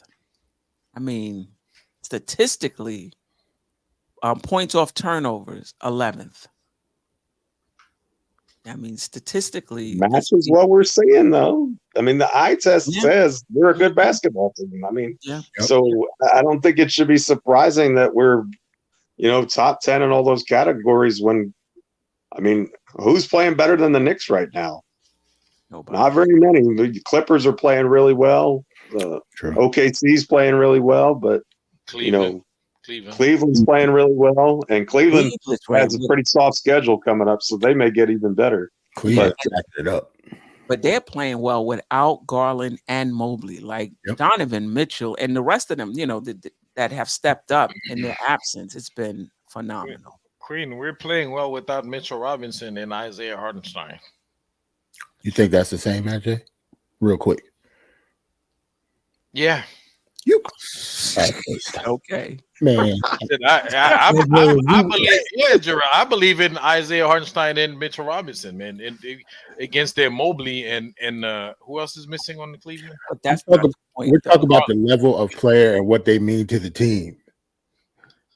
I think Mitchell Robinson means a whole lot to this team, more so than Mobley. I think. What about Darius Garland? He was an all-star.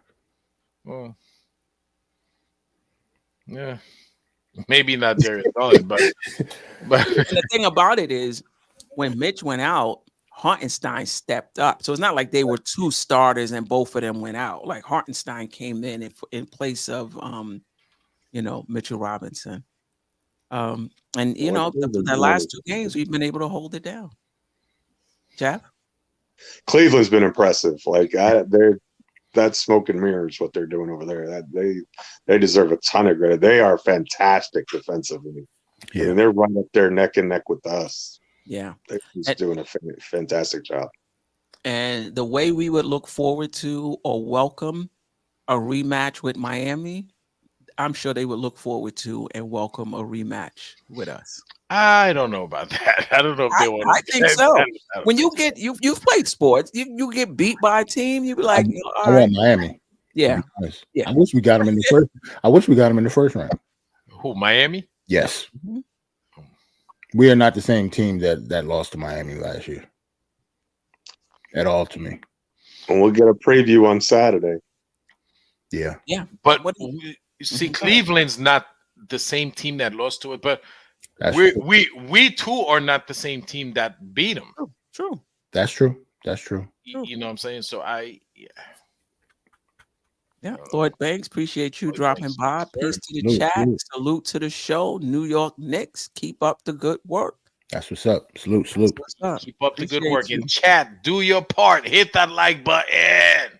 Yeah, we got 219 in the chat. How many likes? Let me refresh here. I'm refreshing. I know, right? 117. We're 102 short. Oh my god. 170. See, y'all still putting up the Nuggets numbers, yo. They're still putting up Nuggets numbers. That's insane. Come on, man. Hit the like button, man. Like, show us you care. Show us you appreciate what we. If you sitting here listening to the show, watching the show, that's because you appreciate what we're doing. You like what we're doing, man. Just hit the like button. Yeah, it helps the algorithm, the YouTube algorithm, and what it does is, how when you go to YouTube and it recommends, you see those different thumbnails, it recommends shows to you. It'll recommend this show to others, Knicks fans or not, for an opportunity to watch it. Yes. I said I like our chat, right? So we give them a little nudge, remind them to hit the like button, and then like 7, 8 of them hit him. Yep. And then they stop again. And every now and then we give them a little nudge again, and then you get another 8. Pamela Willis. And salute, man. We was talking about you in the beginning. If you want the link, let us know. We'll drop it for you. I'm not sure if you're on Twitter or what have you. You're on Facebook. Maybe I could drop the link on Facebook. I'll figure it out just in case you ever want to join the show. Definitely welcome and definitely appreciate you dropping by last week. Man, what should we get to next? Let's talk about the. Go ahead, Jerrell. You want to say something? I was just not Knicks related. We was talking about Luka had 73 tonight. Devin Booker had 62. Yeah, they didn't even mention Devin Booker. And he's 62. Just like the night Embiid had 70 points. Carl Anthony Towns had 62 points that night. Yep, and lost. And the coach was pissed too. He should have been pissed. Yeah, he was Same pissed. thing. The Book had 62 points, but they lost to the Pacers. Right. But that was like they lost. Like it was a good game. They lost on like a last second shot, last minute shot or whatever. By Obi Toppin. Yes. Shout out to Obi Toppin. Shout out to Obi. He had like 25 points or some crazy number like that, man. He killed, man. Good for him. Yes, Wiz. I am concerned. Yes. Forget DeJounte, if they get any upgrades. When Boogie called me to tell me Rozier went to Miami, it was like somebody punched me in the stomach. Anybody in the Eastern Conference get an upgrade, I'm concerned. Right. Especially, I do not want to see Murray with Philly. I don't think it'll be like, I don't think Milwaukee really makes sense. But Philly, it makes sense. And if they got him, they are very dangerous with him and Maxey in the backcourt. Because you could put Maxey off ball at as the two. And Murray, that's how he came into the league with the ball in his hand. Man, right. That would make them so much better. Because we can do the same thing we do if Murray was here. With Milwaukee, I don't think it works. I've got a question. If Chris Paul becomes available on the buyout market, is that the answer to our bench? Could be. Let me add another player to that, and we could talk about them together. And that is if Lowry is bought out, because we're talking 12, 14 minutes a game. We're not talking about 20, 30 minutes. Right. Chris Paul maybe a little more, but for Lowry, we're talking like 12, 14 minutes. So if either of those guys became available, what's your thoughts on that? Absolutely. And we need to do it now because I think, isn't it a rule that if they get bought out, they can't go to like a top 3 seed or whatever, something like that? It depends on where you are. If you're at that second apron, I believe it is, there's limitations in terms of you can't get anybody off the buyout market, if I'm not mistaken. Okay, we're not in that situation though. We're hard capped, so we can't go over that number. But as long as we stay below the number, we're not in that situation. We would be able to sign it. Although I did hear that Fred Katz said that if Lowry gets bought out, that he's probably going to go to Philly. Yeah, because he's from Philly. He's from Philly, so makes a lot of sense. Makes sense. I definitely get Chris Paul. I think if you don't want the players that we're talking about, I think you might be a little bit confused on how we would use them.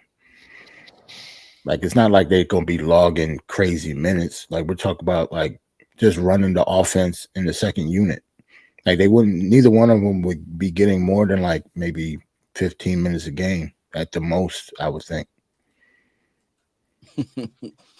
X production. Why do we always want these older players after their prime? Because they're in a different role. Right. And they're playoff tested. Like, I agree with you. If like we were bringing in Chris Paul or Lowry to start, like, come on, like how much you getting out of them? Yeah, that's the thing. But 12 minutes a game, we tried 15 minutes a game, to have, I think that's what that's what you would want. Somebody playoff tested, right? Playing behind Brunson. Look how effective Lowry was for Miami in his limited minutes. I don't even know if his minutes were limited last in the playoffs. Postseason they weren't. They were during the regular season, but he played a ton in the playoffs. And he was tough. I mean, you can go with us. You know? I'm about to say, you could use us as an example too. Look what Derrick Rose did for our bench when we first got him. Right. Yeah. Like, he doesn't have to play a lot of minutes. We're not getting them to be the star. Like, they're past their prime. We're getting them to be past their prime. Like, we're not paying them a lot of money and they're not paying a lot of minutes. Right. Yeah. I would love, my first, when I first thought about Lowry, I was like, no. But 12 minutes? I'm about to say, why did you say no? I don't even know. Maybe just because it's Lowry. That's not up in the playoffs, I said no because I don't like him. See, but AJ, you different. You just be I don't like him. I don't like his face. I don't like him. I don't like his face, so he can't. Yeah, I don't like him. I can respect that, but that's nuts. Right. Listen, he'd Yeah, be Joe a Curry, he'd be a that's good what, basketball he player said, for us, but I don't like him. He gave us problem in the past. I don't want him. Yeah, he probably go to Philly. I just don't Yeah. want DeJounte Murray in Philly. Lowry can go to Philly. Yeah, exactly, Staff. Appreciate you. Miss you, bro. I mean, when you come in Come on, late from Stafford. work, you can still hop on. Yeah, man. Come on, Stafford. Yeah, come on, Stafford. Basically stabilize this second unit. No, Yeah, no that's it. doubt about it. That's what I'm But talking about. let's talk about that with the bench, because I did have a question. The bench looked good versus Denver. And Ajay, said in this, what did you say? I said everybody looked good against Denver. You're right. You're right. And Ajay said earlier in the show that the bench has been looking good overall. Mhm. Tibbs is running OG with the second unit. So like we talked about, Randle and Brunson are resting at the same time. I would like them staggered, but I'm not coaching. So do you think he's doing this to develop the bench, like having both of them sit at the same time? Is he trying to give OG time to be the focus of the offense? I'll tell you what, though. The defense on that second unit between McBride, Grimes, OG, Josh Hart, and you could put anybody at the 5. Yep. You can bring back me. I'll play the 5 and we can still be all right. who was the center behind Patrick Ewing, and then he became the coach? Williams. Herb Williams. Herb Williams. I might be better than Herb Williams right now. Not Herb. Herb was Mr. Reliable, man. He was always even in the Knicks uniform with a suit on with the Knicks. Like he was with our organization, seemed like for 30 years. Yeah. Right. Jerrell, or a suit on with the jersey underneath. With the jersey underneath, so he could just take it off like at halftime. Right. Yeah. So defensively, at least that team is tough. The second unit is tough. But just your thoughts on the second unit of late. I think they're playing pretty well. Obviously, do I see it sustaining that way though? That remains to be seen. Just because they still is young when it comes to the two guards. I don't know how much faith I have in Grimes and Deuce yet, even though I do like both of them. Especially, I think what I'm thinking of is just playoff stuff now. Like I think not that I want to coast through the regular season, because that's not really a good thing, trying to look ahead, but I'm thinking about playoff time. I know we're like the bench is not going to play that many minutes regardless because of the playoffs, but with the minutes that they do get, do I trust Deuce and Grimes to be the backcourt? That's what I'm thinking of now. That I'm not fully sure that I agree with that yet, or I'm fully on board with that yet. I'm not. Not for the playoffs. Okay, yeah, not for the playoffs. So it's risky. I'll put it that way. Right, definitely risky because they're still young, even though they do have playoff experience because of last year. But I think the sample size is way too small for me to say that we don't need bench help now. I still would try to get Brogdon or somebody like that, or Clarkston. Yeah. But if we don't do it and we stick to our guns with the young guys, it's not like I'm upset either. But I just don't have faith in them like that yet. Right. Ron from Still Knick Fans, appreciate you. He said that bench be benching. Yeah, I'm not sold on that bench. I like Deuce too, Joe Curry, but Deuce is not a lead guard. He's just not. No. And he looked great the other night, but he shot 80% from 3. He's shot the ball pretty well for most of the season, but I don't know. I just have flashbacks to that Miami game. We couldn't put him on the court for 3 minutes. For 3 minutes, we couldn't give Brunson a rest for 3 minutes. It cost us that game. It cost us a shot at Game 7, in my opinion. And so I know he's a year older and it's a new year, what have you. I just don't think that he is a rotation piece for a playoff team right now. Not to say that he can't ever be. I like his defense. If you can have him in an off-ball role, I think he's fine. but Grimes can't take that lead guard position off the bench either. And we talked about mindset, right? That was Queen's question about OG. I think that's exactly Quentin Grimes' problem, is he doesn't have the mindset to consistently be productive with that bench, because everyone said when he got benched for DiVincenzo that this was going to be, it was going to free Grimes. He was going to be unlocked and this and that and the third. And he had like one brilliant game, the first game off the bench. And then, he was on the back of a milk carton for the next 3 weeks, and then he had a good game, this last game, but how do we know he's not going to vanish for another couple weeks? And with Grimes, I don't know if it's so much as the player specifically. It just seems like the relationship is a little bit fractured there between him and the coach for whatever reason. And I don't have any concrete proof of that. That's just the way that I see it. It just looks like Thibodeau doesn't trust him as much. And I think that it's kind of a reflection on both the player and the coach. I think there's almost like a disconnect between the two of them. I don't know. So I really just want someone who, and Malachi Flynn's not the answer either, by the way. I don't think that he's a player that Thibodeau is going to be able to trust to put in a pressure situation. So to me, and that's one of the reasons why I'm not crazy about Bruce Brown.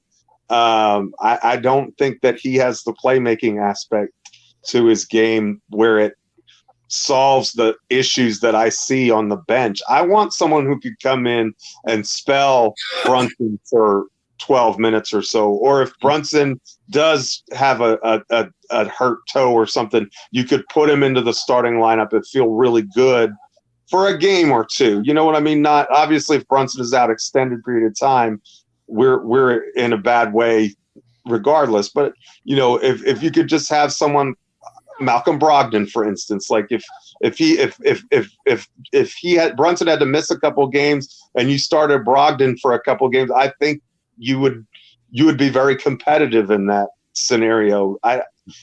Deuce has not played poorly, but again, he's not a lead guard. You're really relying on Julius Randle to be something that he's not in that situation, and I think that sets Julius up for failure. I think I would have, if and it doesn't have to be Brogdon either. I just using him as an example. I know Brogdon has a long injury history and what have you.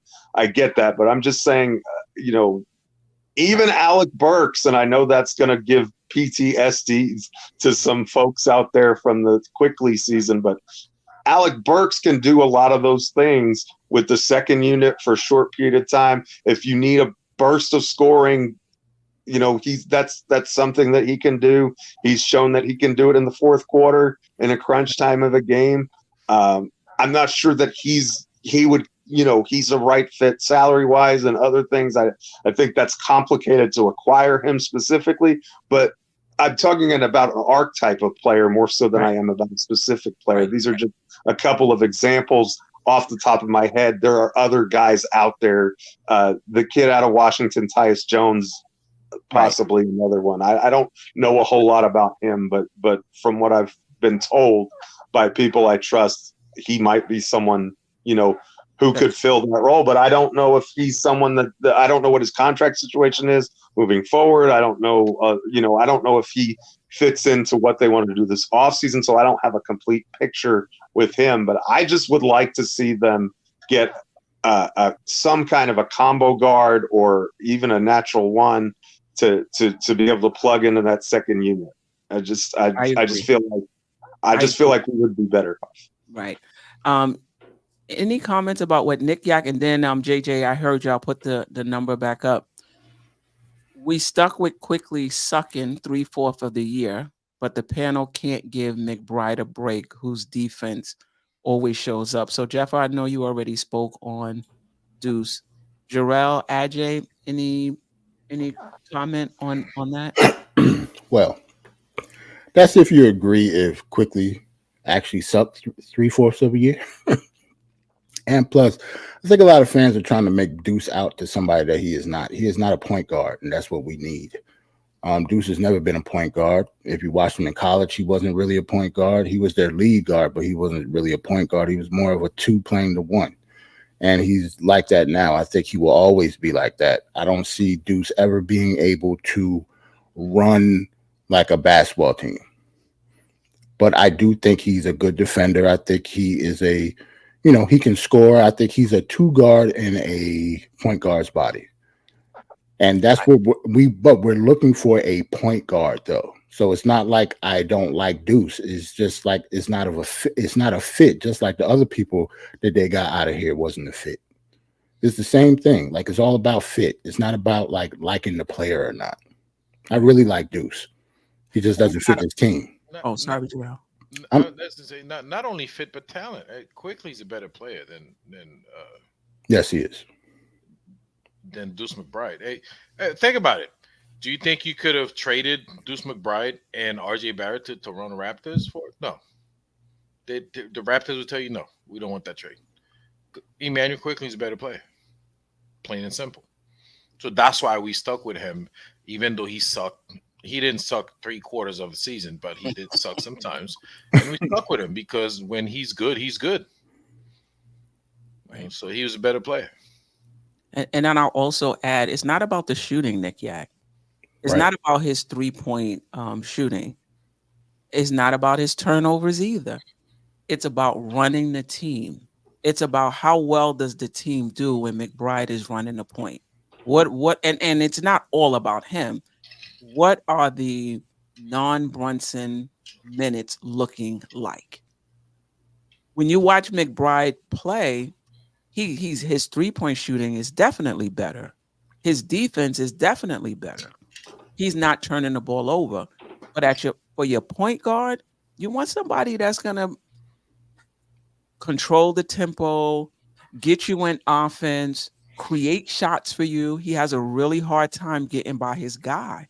So, I mean, that's fine. If he's going to be somebody that's just going to come in and hold the fort down and initiate the offense, pass it to the wing, and when it comes back to him, he hits the 3-point shot, fine. I think he can do that. But I would like somebody that can penetrate, get in the lane, draw, dish to somebody. I just think there are better options than Deuce for us. Put it that way. Right. He could be serviceable in terms of initiating the offense, playing defense. I think there's better options at the point guard, people who can generate looks for our guys, run the team, know what we need at particular points in time. And I think it may come in time for him. But if you have serious aspirations this season of going further in the playoffs, you can't feel comfortable with Deuce as your backup point guard. It's going to be much more. He pounds the rock a lot too. I mean, the ball is in his hands. He dribbles a lot. Like they said, we used to howl about Quickly, over dribbling, but that's a lot of Deuce's game, in my opinion. And if you disagree with me and think I'm off base there, but I feel like he dribbles a lot, and not only that, but he doesn't get past his man with a lot of his. It's a lot of wasted dribbling because he's either not quick enough or not not crafty enough to get by his man most of the time, and so that's a problem. His 3-point shooting has been spectacular, absolutely, and his defense is really good too. I like Deuce McBride. I just think that for this team, at the point that we're at now, we need someone a little better than that. That's all I'm saying. And that's not meant to be a slight to Deuce, but I have big visions for this team. 7386385. Call from JJ. All right. Accept, press 1. To send a voicemail, press 2. Hey, JJ. Salute. Hey, salute. I appreciate you calling in. What up? What up? Happy Friday. Happy No doubt. Friday. How's everyone doing? Pretty good. Good. We're 11-2. Good, I'm great. good. Let's go. There you go. I got personally. I had to talk about OG. I mean, what could you say? I mean, last night 6 steals, the mid range. I mean, those look smooth. Those didn't look like awkward or clunky. Look between the defense and the mid range game. I thought that was Kawhi for a minute. I mean, I'm not there yet to say to your question earlier in the show, if he's a third option. I'm not there right now. I have to see a little more consistency. I kind of feel like OG, I feel like he's almost in that RJ role.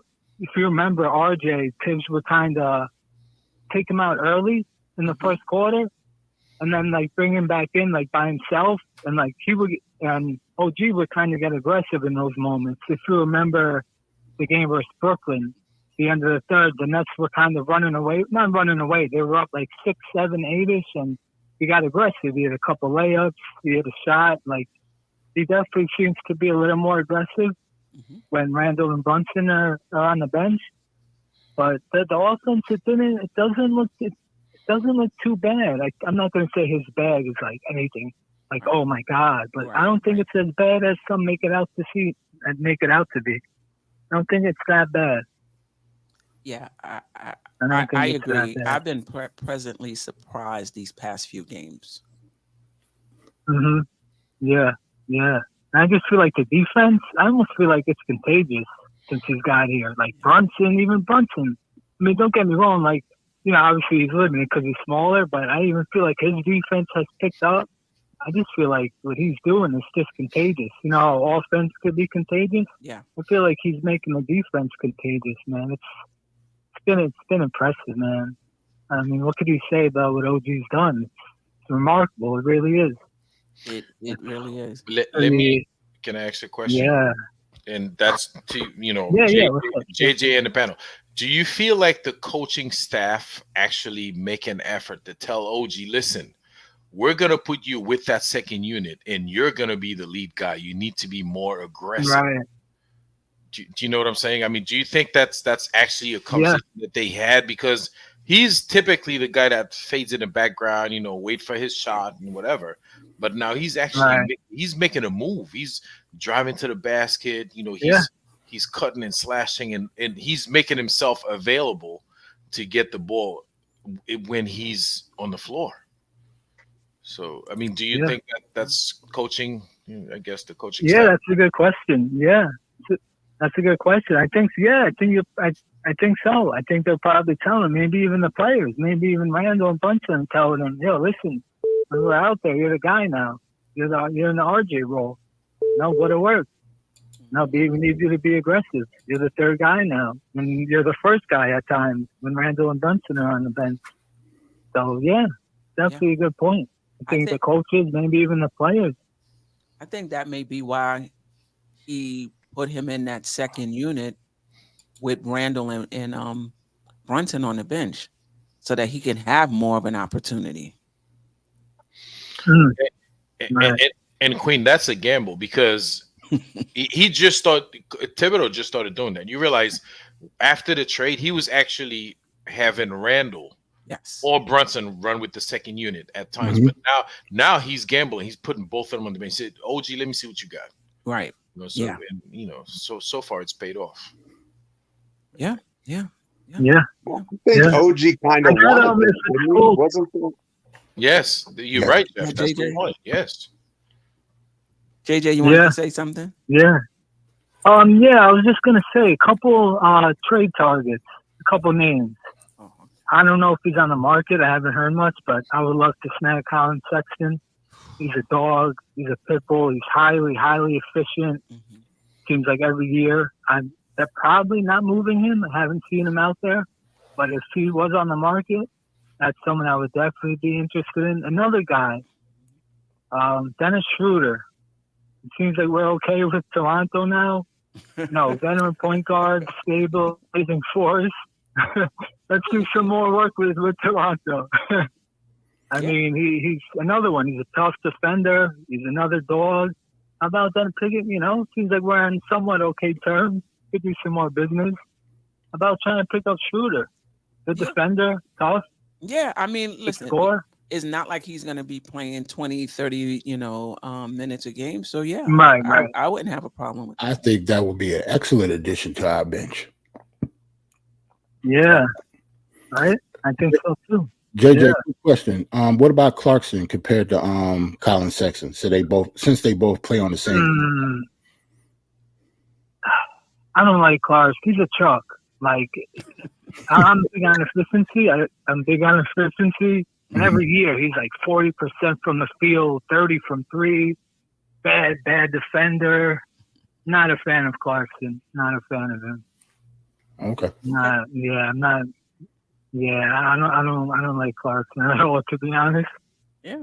Yeah, I'm not a fan of him. We know you like But a efficiency. Sexton, a shooter. Yeah. During those not RJ everybody's years, big on it. RJ would drop 50. There you You go. come in here and be like, listen, he shot well tonight, but overall, He ain't it. You know what I'm saying? JJ wasn't wrong though. Is all I'm saying. he's so inefficient every game. Yeah, he dropped 50, but he took 100 shots for them. How many shots did he take, though? Right. Exactly. Wow. Yeah. But yeah, man. I mean, as a whole, too, the team's playing. I mean, what can you say? Just spectacular. Listen, as a diehard Knicks, Mets, and Jets fan, I'm always waiting for that other shoe to drop. Yeah, you're right about that. I'm just like, when is it? But hey, maybe it's not going to come. They're playing, remarkable. What could you say? But just be really impressed, man. You have to be. Yeah. You have to be. No doubt about it. But yeah, that's it pretty much, man. Thanks so much for taking the call. You guys have a great weekend. Appreciate Great you. work. Thanks, That's over 200 likes. Right. Hit that thumbs up. Let's go. Run it up. All right. All right, I'm just going to come get you all right? Appreciate you. Salute, JJ. Appreciate it. All right. Call from Donald, even Charlie's from Oceanside. to accept. Hey. Hey, Queen, how you doing? I'm good. I'm good. How you doing? I'm good. I'm a little disappointed in you not being happy with what we got right now. I'm turning the volume down so I can. I don't want to get to any feedback or anything. Mhm. But I'm so happy with this team now, man. Oh my God. OG is how? I mean, can he get Defensive Player of the Year or what? I mean, you know what his plus numbers are? He's in the running, but I think he has to play probably the rest of the season. I mean, the guy is the perfect fit for us. I mean, I like RJ. I love IQ, but you're not paying $25 million for a backup point guard. And Deuce, he's not wetting the bed. He's shooting 50-something% from downtown. You only need him for 8 minutes, and not even that in the playoffs. These guys are Iron Men, Brunson and Randle. They play if they had a freaking gunshot wound. It's just a scratch. Don't worry. I mean, you can't be any happier with what we already got, except, and this is, everybody wants something. Right. I want Mikal Bridges working bad, man. We're a dynasty if we can get him. Give him 5 freaking number ones in the 2 picks we got for Obi. Right. But that Villanova blood. Then you could put Dante coming on the second unit with Hart. These guys fought. They know whose it is, man, these Villanova guys. I mean, the chemistry that we have, you're not going to move in. What did Murray do? Well, Murray got lit up for 75 points tonight. I mean, come on. Do you think that was on Murray? Murray was the only one guarding and those players like that, when they get hot, you could forget it. It's a wrap. It doesn't matter. So I think that's a bit unfair. And with us, he wouldn't be playing. Nobody's going off on the New York Knicks for 35, for 75, or 65. Right, but Atlanta doesn't have that type of defense, though, that the Knicks have. They don't have that type of defense. What makes Murray so attractive? I mean, he's on a shit team. I mean, he's not. He's a good player on a bad team. But Kyrie lit us up for 40+ points the other day. Kyrie Irving. I'm sorry. I was saying Yeah, Kyrie Irving lit us up. Player. I mean, Kyrie Irving's a special player. I mean, he lit us up. He did. But just like you said, you could be happy but not satisfied. You already said you would hold on. You already said you would bring in Mikal Bridges. So that just lets you even said, so it's okay if you don't want Murray, but you even said, even though this team is playing well right now, with Mikal Bridges, we would be better. So we're saying the same thing. We're just targeting different players. Right? Yeah, but he's a much better player than Murray. I think he might be a better fit than Murray. I think people are underestimating DeJounte Murray. But I hear what you're saying. That we could have had Mikal Bridges instead of freaking Knox. Still, just upsets me to no end. I mean, I think the guy, the Villanova pedigree, just would fit in here just like OG. Yeah, I agree. I agree. I'm so happy with this team. I mean, I love the guy. He's the only guy I would mess up. And then give him prime French post. I give him 4 first-round picks, the 2s from Obi, and then we're a dynasty. Right now, though, as we are, I mean, we just beat the defending. But listen. 4th-string centers. Listen. Yeah. You can't get, in my opinion, this is my opinion. You can't go overboard about what happens in the regular season. The playoffs is so different. We beat Denver coming off of the last game of a road trip. So I'm just saying. I get that. You don't want to get. So my thing is, you don't want to get so lulled into the fact that they're having a good stretch and we're playing so well. Even Denver, Philly, all of these good teams are looking to upgrade. Why?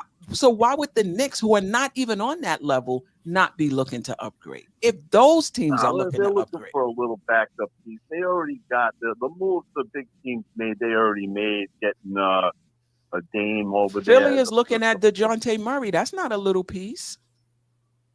Yeah, all right. Well, you know what? Philly, we took care of them, and I'm not afraid of them. Listen, afraid is different. I'm not afraid of anybody. But you want to be able to. Anybody. All right, Donald. All right. Let me tell you something. OG makes such a difference to our team. He makes everybody better. It's like how Brunson made Randle better.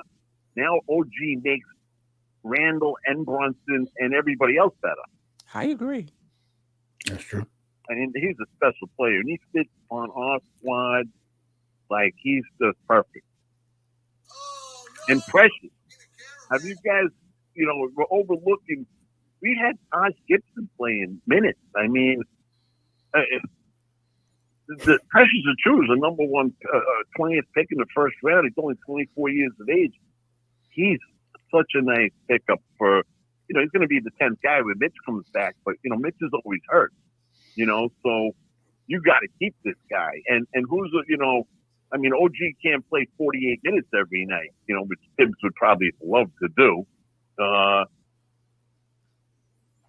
So I like our team. I like everything we got, and Deuce hasn't went to bed. Man, Deuce is shooting 50% from 3. I mean, and Dante. What more do you want the guy to do? He's playing both ends of the floor. It's not about him. It's not about him. It's about needing somebody in the playoffs that can create their own shot. I think Murray's an on-board guy. Wait, we got 2 guys that can get their own shot. You're going to need more than that. Double team. They demand a double team or they will torch you.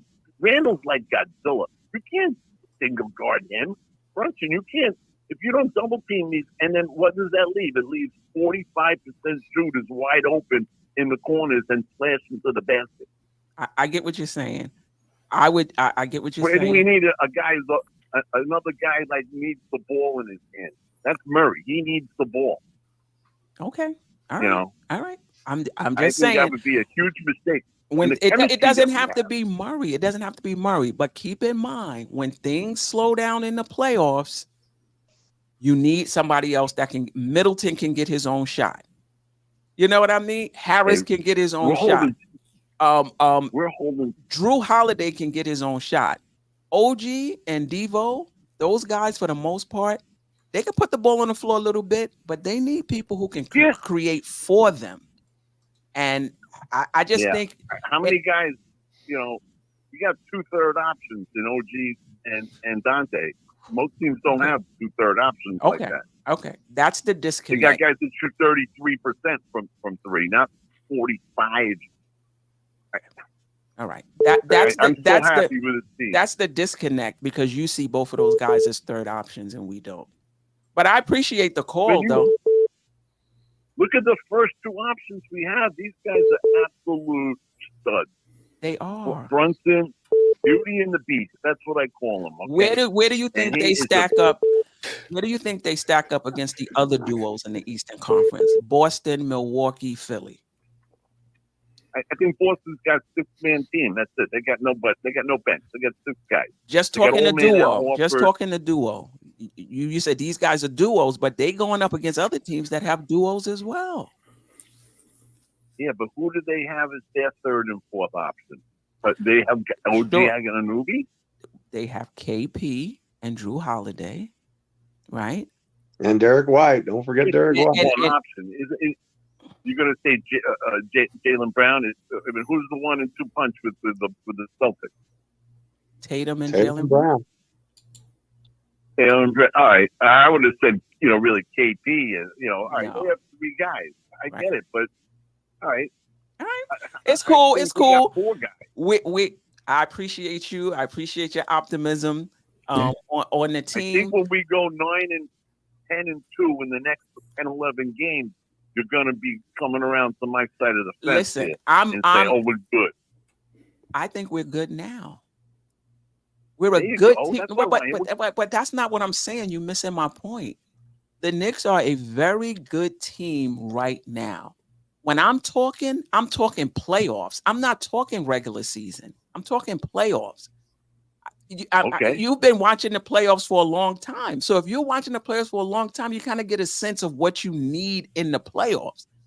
So this team can very well go defense, you do. This team can very well go on a run. I'm not saying that can't happen. I'm saying I would feel more comfortable with more guards, with more veteran guards leading our second team, and somebody else on the team that can create their own shot. That's all I'm saying. Look, I think Ajay said shooter would be nice. Don't get me wrong. Shooter would be nice. But what's he going to cost us? And is he going to want to play 8 minutes a game? Listen, all right. Schroeder. I mean, Schroeder is a small piece. All right. But I appreciate the call. Always a pleasure. I hope if I can remember, I'll open up the lines every week and feel free to call back. Great call, Donald. Yeah. I'm going to take another call. I'm going back to cooking my sausage and peppers and then listening to you guys. That's what's up, man. Love the passion. Yeah. And go Knicks. Yeah, go Knicks, man. Great call, Donald. Just so you guys know, I can't put you on hold. So if one person is calling, just wait for that call to end for you, and then call. I can't put you on hold. So anybody else want to call in? Hey, listen, Donald is super pumped up, and he's not the only one. He's not the only one in the Knick fan base who believe that this team right now is presently constructed is good enough and just need a few some tinkering around it. Edges. Call from Silk Sutton. Hello there. Hey, what up, Queen? I'm Silk good. Sutton from Brooklyn. All right, BK in the house. How you doing? What you got for us? Yeah, that guy was killing me about DeJounte Murray. Because I see DeJounte Murray right now. Everybody's killing DeJounte Murray. I think his best position is when he guards point guard. When he guards 2 guards, he looks a little. They can push him around a little bit. And his defense with this coach from Utah is different from the coach that they had that beat us in the first round. So I think it's the scheme that they're running that's not, he's not pushing the ball as much. So I'm not saying DeJounte Murray's defense is all that slack and gone. But for us, because I'm looking for us to keep Grimes till the end of the year when we make the big trade, Brogdon is the guy I would like to get. If we can give for like 3 second rounders, I'm not giving up no big our own first round or nothing like that for. But I think that's the one move we can do. If we can't get that, CP3 on the buyout, that'll work for me. I can take that. Yeah. But that's, and I'm worried about. I was talking this with Sims earlier yesterday. I'm worried about in case Mitch can't come back. We need a bigger backup 5 than Precious. Precious, I'm enjoying him, but to me, Precious is a better backup 3-4 guy than the backup 5. It gives guys like Milwaukee, Boston, Bobby Portis and them, and for things and no big dudes. He would make me nervous in the playoffs against those guys. So Gabbard is the guy I would love to get from the Wizards. What you guys say? And I like Gafford. Any concerns though that if Mitch comes back, now you got Gafford, you got Mitch, you got Precious Hartenstein, and I think Gafford is under contract for another year or so. Yeah, what's the salary like? So, The same around that 12 to 15, if I'm not 20, mistaken. I think. 20, Right, but I think I thought I saw him around 20. But maybe I might be wrong on that. But my thing is this: Gafford is insurance in case he can't sign iHeart. If we are able to sign iHeart, Gafford is trade bait at the end of the season. That's true. True. That's true. So I would like to keep iHeart. It's just security for this year. But I think Gafford is tradable. See, there's teams that will want a center who want to give iHeart money that would take Gafford on a trade. And his money's not that. He only got 2 more years, and it's not that crazy for a center. Wow. But I just worry that Mitch may not be Mitch when he comes back. Yeah, take him some time and to work his way into shape. Right. So he might not be himself in the first round, and at least in that case, at least we have iHeart and Gas for the first round. You know, as a security blanket, because Precious is starting to impress me, but against bigs, real bigs, I don't think he's gonna be able to hang. Yeah. And the teams you're talking about, Boston and Milwaukee, they got reserve bigs that are good. So. Yeah. Great take. Good call. But that's all, fellas. I didn't get to talk to y'all the first time I'm calling. I know you do the chat. Appreciate you. Queen and all that. Thanks for calling. What's your name in the chat? I know. I missed the morning show too. I'm trying to figure out if there's a way for me to do it in the morning or at least lunchtime, but like without all of the slides, just minimum slides or what have you. But what's your name in the chat? Silk Sutton. Oh, Silk Sutton. Yes. Got you. I remember. Yes. All right. Appreciate you calling. Thanks for the call. All right, y'all. Be good. All right. One more call if somebody wants to, wants to call in. Great calls though. Yeah, great calls. Grimes has been mentioned in trade rumors. Are you interested in trading him, or do you think, like when I look at these championship contending teams, they'll have like one young player that they're bringing along? They're not really counting on him, but if whatever he gives is like gravy, so to speak. You like Grimes in a role like that? Because just watching him as of late, I never had a problem with his ceiling. Mm-hmm. I just always felt that what we needed right now, he just wasn't ready for, right? But as far as his ceiling, I do think he has a higher ceiling than he's in right now. +17185. Call from Sam Willard. 6. What's up, Pam? What's going on? How you doing, and what you got for us? I'm doing fabulous, and I do. I really want somebody that can come off the bench and give us a little bit of scoring to take the pressure off the five on the court. And Obi, man, when he goes into the second shift, boy, he's getting comfortable, so he can just do what he want to do and So when he goes back into the first five, he can just do his defense and let everybody else do the scoring. That was wonderful. I love seeing him do that. Yeah, for sure.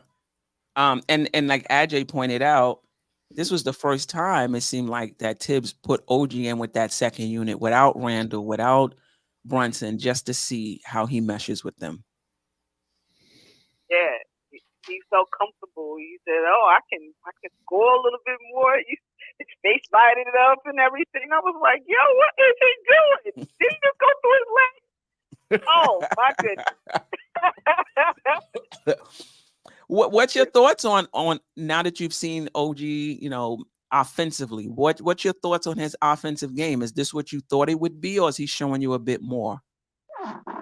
He's showing me more. I think when he was in Toronto, it was like he wasn't. His fit wasn't for them because they had that guard and everything, and he was just out of place. Here, it just seems like Tibbs gave him his responsibility. This is what I want from you, and that's it.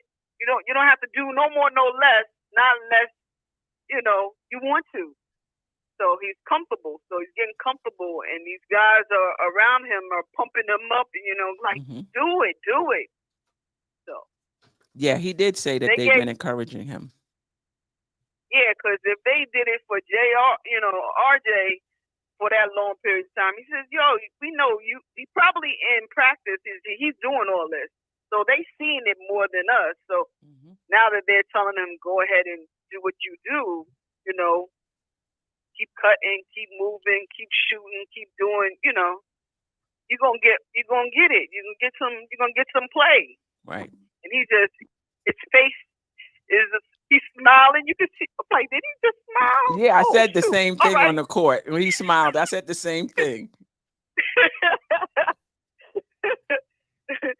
Yeah. And then in his interview, he got better with the interview. He didn't take the mic this time.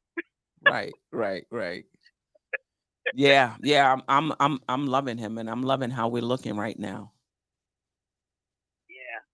But I still think we should get a shooting guard off the court. I don't know, Brogdon or whoever's. I mean, we don't really anybody that. I don't really want to get rid of anybody right now because it seems like they're all getting comfortable in what they're doing. So, but if we can just get somebody that can take the what's his name? With our 18 million man that don't play. Fournier.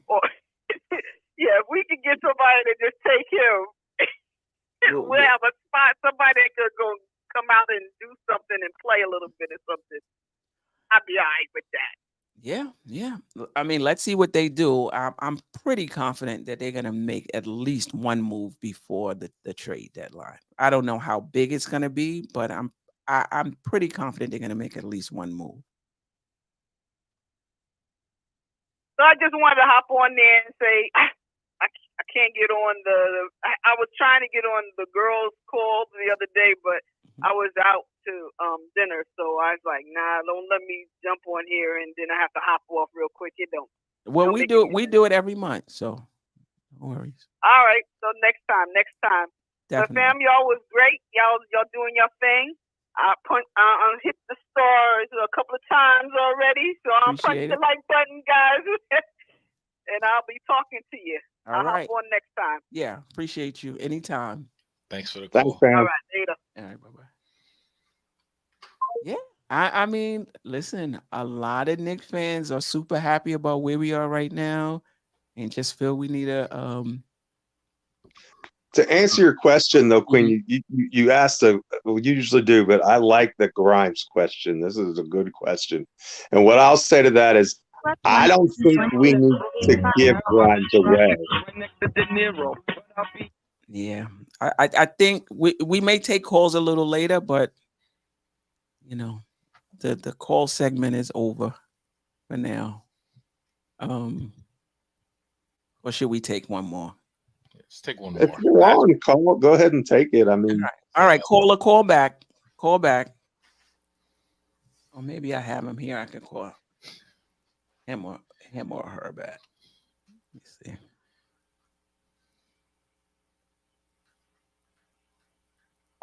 I don't even know if that was that the caller?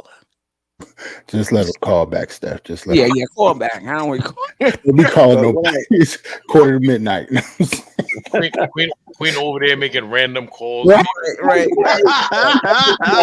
That's pretty good. Right. Caller. Oh, here you go. 1718. Call from. To accept, press 1. To send a voicemail, press 2. Caller, what's your name and where you're from?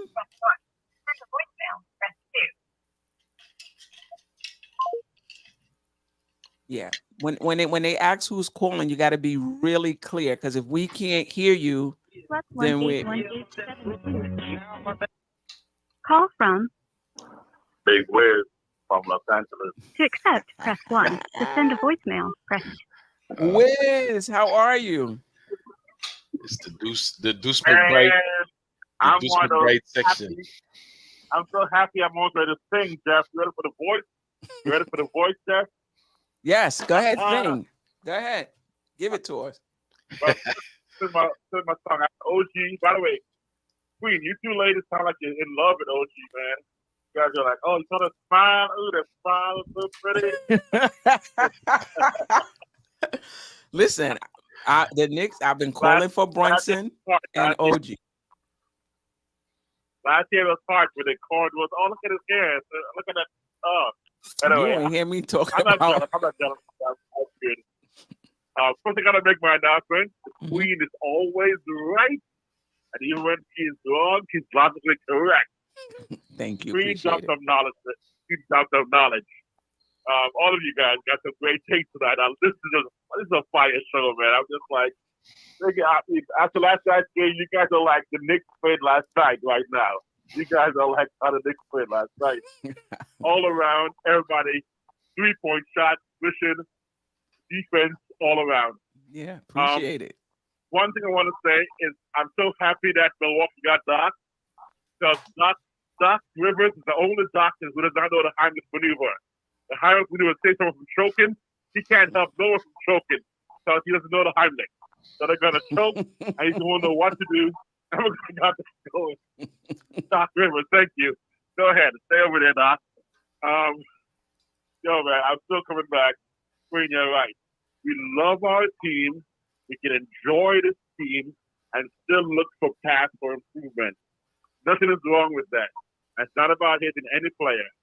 Ideally, keep everybody. We love that. But once Mitch and iHeart comes back, if we bring another player without letting a position player go, we're going to have, 2 guys who are going to sit on the bench a lot. Right? So we're going to be 12 deep now. So, and Tibbs will not go more than 90. So, I mean, I shouldn't say won't, because last night, man, I'm seeing some spark in Tibbs, some rotation, some in-game decisions. The rest of the guys for a whole quarter.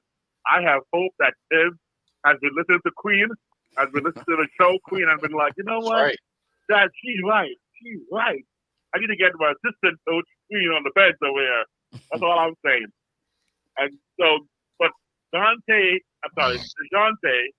will fulfill all the slots, because if he alone will cover the backup point guard, the starting point shooting guard slot with Brunson, where those two will just rotate into the second squad, be the point in the second squad if you need that, and maintain continuity so there's no fall off whatsoever. So I'm just saying, DeJounte is the move. I mean, I don't necessarily want to give up Brian, but if I have to, I have to, because someone's got to lose a little bit playing time. And if we got Dante, man, we got DeJounte, how many deep? I should let that go. I should pause. before I went there. But DeJounte and Dante, the band playing together, that would be a fire squad. Brunson and DeJounte, fire squad. OG, backup, power, or 3 and 4, fire. I mean, it's just all around. This team actually has potential. I see it now. I'm feeling it, guys. I'm almost jumping. I'm jumping off that ledge, guys. I'm feeling that ECF is possible. So the only team I think can really give us a real scare is Boston. It challenge us. I don't think Boston has a clear path anymore. A month ago, I thought Boston had a clear path. Right now, I think we have a pathway, not as easy, but we have a pathway to get to the ECF and possibly beyond. I don't see anybody in the West now. After yesterday's game, I see that, there was vulnerability. I know there's a one-off, but they have vulnerable spots, and it means that we have a chance with, again, that one more piece to really solidify a dominant team and not just a good enough team to win. Yeah. You're absolutely right. This is the first time where I felt like the Knicks was close. Like the Knicks are close, depending on the moves, the next move or two that they make, that they're close. This is probably the closest we've been. Yes. Now, I do want to say to RJ, I got a song, Hit the Road, Jack. To come back no more. Hit the road. There you go. Oh boy! Don't get this chat. My boy, IQ, missing you. I don't want to sing missing you. I know my boy can't say that. Come on, Wiz. Come on, Wiz. Sing it. But I do want to say right now, it's the Smokey song going. Cruising on a Sunday afternoon. Right now, baby. We're doing it, baby. Thank you very much. This is what I'm talking about. New York Knicks. I'll be even happy for Tim. Keep the comb over Tim. Don't even cut the hair. Don't shave the beard. Nothing. Watch those face. Whatever is going on right now, I want to keep it going the way you are. Wear the bandanas, and Josh, keep those whatever you want to wear. The headband, anything you want to do. Everybody do the same thing. Wear the same underwear, the same socks. No one change your clothes. Don't take a shower. That's coming next game funky tomorrow. I just funked it up in Miami. Yeah, at least for the Miami game. Right now, yes. By the way, I'm calling Miami tomorrow. I'm in LA, so UCLA. I was going. I never went to UCLA. He played for UCLA, and normal Powell. By the way, I used to buy him lunch and dinner like once or twice a week, so he owes me. But he keeps feeding us down whenever I see him at the Clippers game. I'm like, dude, you owe me some dinner money, man. I'm going to get my money back from him. So, but man, Jaime, I guess. Oh, that's a bad boy. And I was like, when he's healthy, that's healthy. What Pat Riley is like. Ooh. Yeah. Jaime, man, bad boy, rookie. Yeah, he's a rookie, guys. He's a rookie. He is, and he'll be back tomorrow. He'll be back tomorrow. Oh. He'll be back. Yeah. But I still think. So right now, OG can lock him or Butler down. I'm feeling like that. Like, I mean, OG, he's gonna put a smile on for your queen. He's gonna smile and bunch in a little dunk next time, and he's gonna be locking people down. They're feeling looser. I'm gonna say OG gonna put up a 30-pointer before the season's out for us, and we're gonna start to feel comfortable as the third man. I think we got Miami tomorrow. I think we're on that rhythm right now that we have it clicking. But I'm still going for bringing down DeJounte, that one more piece, and I think he covers both bases of a backup point guard and filling that needed third. Because again, people talk about Brunson and Randle are stars who can get a bucket whenever we need to, but they're on the floor where both of them have gone stretches of 8 minutes with no shots made. So give me one more guy. I think DeJounte is that piece that is such a, like a Swiss Army knife, every single factor of what we need. He covers enough. and then OG will fill the other spots in where you think about backup power forward, Right. and even my boy Precious, backup power forward. Who knows? They will go big one day, and have Precious, OG, Randle, I Heart, and DeJounte in there. Everybody 6'5" plus, and 3 guys 260 plus. You know what I'm talking about? Anyway, Queen, keep it going. You're Appreciate always you. right. I mean, wrong. Thanks, Wiz. Right. Nobody beats the Wiz. Salute, Wiz. Peace, gentlemen. All right, Queen, appreciate you. Listen, Queen, I think that's a ruse, man. These players, they all get injured and then they all come back when they got to play the Knicks. I think it's a ruse. I think they take a few days off just to prepare for the Knicks because they know they're gonna get body slammed all over the place. Salute the Wiz with the last call. I will disagree with him on one thing though. Wash your ass and change your drawers. We ain't never that superstitious over here, Wiz. Never. Not doing that. Never. Right. And then I'll also add with DeJounte Murray, if Brunson ever gets hurt and can't go, DeJounte will be able to fill in. But I'm with Geoff, like he said earlier. I've kind of given up on the whole DeJounte thing. Yeah. I don't think the Knicks are going to, unless Atlanta's price comes down, I don't think the Knicks are going to pay it. That I think the Knicks are really focused on future flexibility. How can we improve this team and keep flexibility going into the off season? And quick question, Steph. Mhm. How mad at you if you find out they just didn't want to give up 2 first-round picks instead of 1? But that's basically what it is. I'm saying if that's true, I don't know if I'm cool with that. We got how many picks? Right. It depends on which one. Like, are they asking for both Knicks unprotected? It depends on which picks they're asking for. True. That's true. It depends on which picks they're asking for. So I think the Murray. Here's a question. I heard something the other day that the Knicks could be part of a DeJounte Murray trade, but they would be a facilitator in the trade, and we would get D'Angelo Russell. Yes.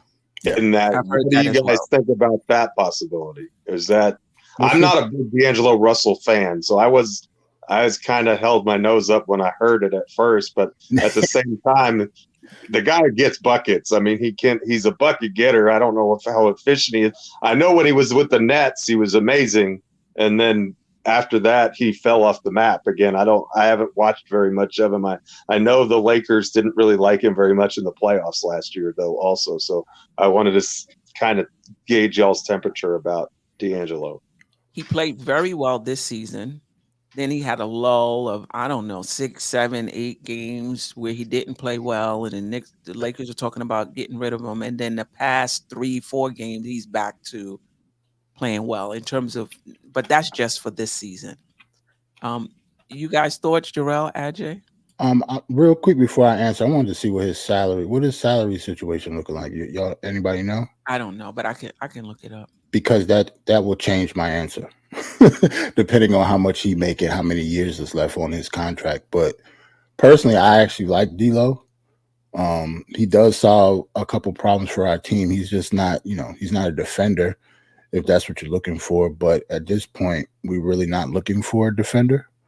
But so if you're just going to look for somebody to like handle the ball, actually able to run the offense, run a team, whether he starts or off the bench, and he can shoot and score, he fits perfectly with this team too. It just depends on how much money he's making. I'll tell you right now. Next year, he has a player option for $18 million, and then he's a free agent after that. I think the Knicks might be okay with that, because was it Bobby Marks or somebody I was listening to said the Knicks would be okay taking somebody who has 1 year left on their contract after this year, if I'm not mistaken. But because that would be the Fournier slot. I was about to say he just replaces Fournier. That's all. That would be picking up Fournier's option, basically. Right. Would be the same thing. Right. If he opted in. Yeah. I think the same things Wiz was talking about with DeJounte Murray running the second unit, playing. I don't know if he could play next to Brunson though because of the defense though. I don't know. Maybe because OG is there wouldn't be so bad. Yeah, but when you say can't, it's not like, I don't know. I wouldn't necessarily call him a cone or anything like that. Yeah, he's not the best defender, if that's what you're saying. But I don't know. I don't know. Like I take him if all we're giving up is Evan Fournier. Like that's a no-brainer then. Especially if we're not going to get Murray anyway. Like if we could just be the facilitator, like Geoff said, and just get D'Angelo Russell without actually giving up really much of anything, I don't see why you wouldn't get him then. And D'Lo would, I mean, DeJounte would be on the West Coast, yes, and not in Philly or Milwaukee. Correct.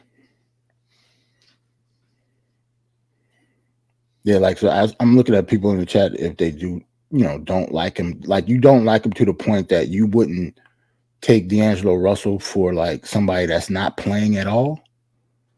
Like you just really don't like him then. Like, like D'Lo would play though. I think the front office and Tibbs are on the same page now. So I think if D'Lo came, he would play. Yeah, or they wouldn't even bring him here. Yeah, I think he's too good not to play. It's not like a Cam Reddish situation. Like D'Lo in the past couple of weeks, I think he's averaging damn near 30 points and like 7 assists or something like that. So he could definitely play. But like I said, he's not the best defender though. And somebody said, and D'Lo is CAA. Well, like I thought he made more money than that. If you're telling me he only making 18, like if he's just substituting Fournier, I don't see why you wouldn't want D'Angelo Russell. Yeah. Shoquan, I hope I got that right. If the Knicks win the championship, do we even make a move for another star? What? Listen, if we win the championship, I'm not probably gonna be on the show no more. You ain't gonna see me. You be on vacation for like a whole year. What? I think all championship teams still look to improve.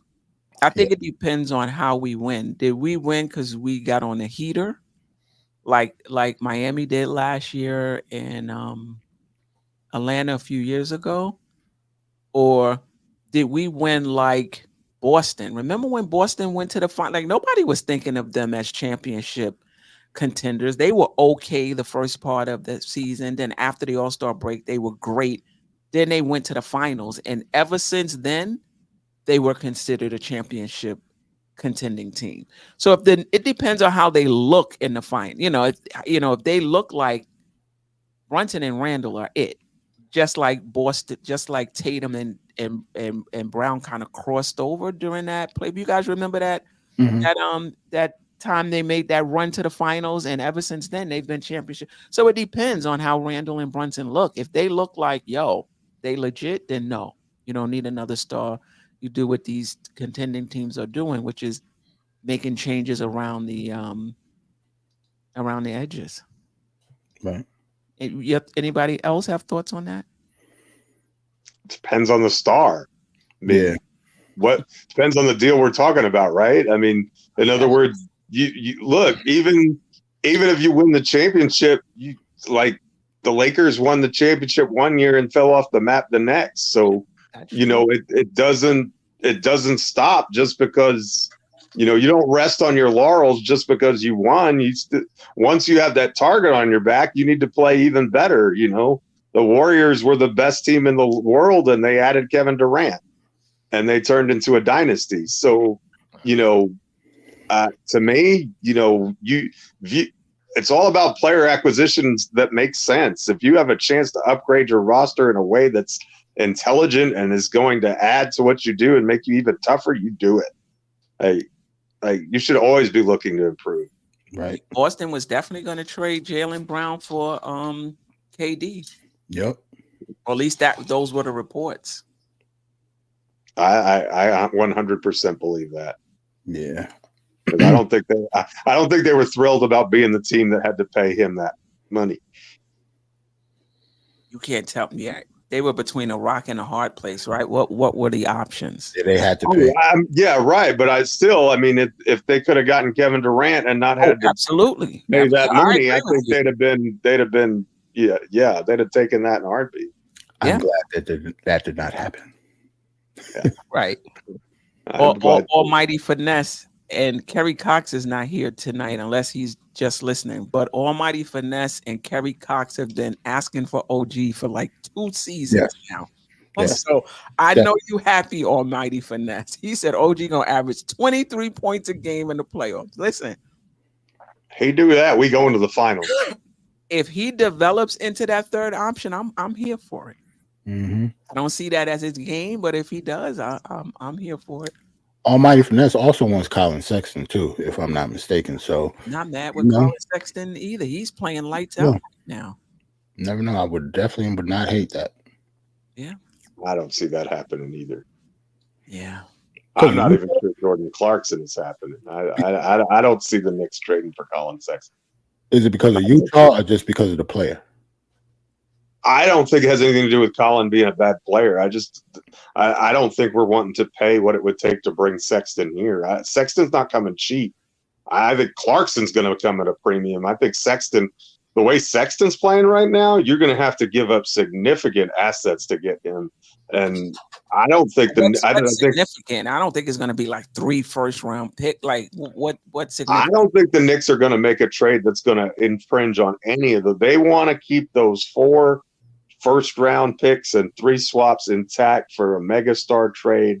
And I don't think they're going to mess with that for Colin Sexton. That's just my personal. The Knicks, I agree with you. They want, but then at some point you got to take a risk. I don't know if Sexton. I agree with you in terms of Sexton being that guy. Whether he's, I don't think he's the guy to take a risk on.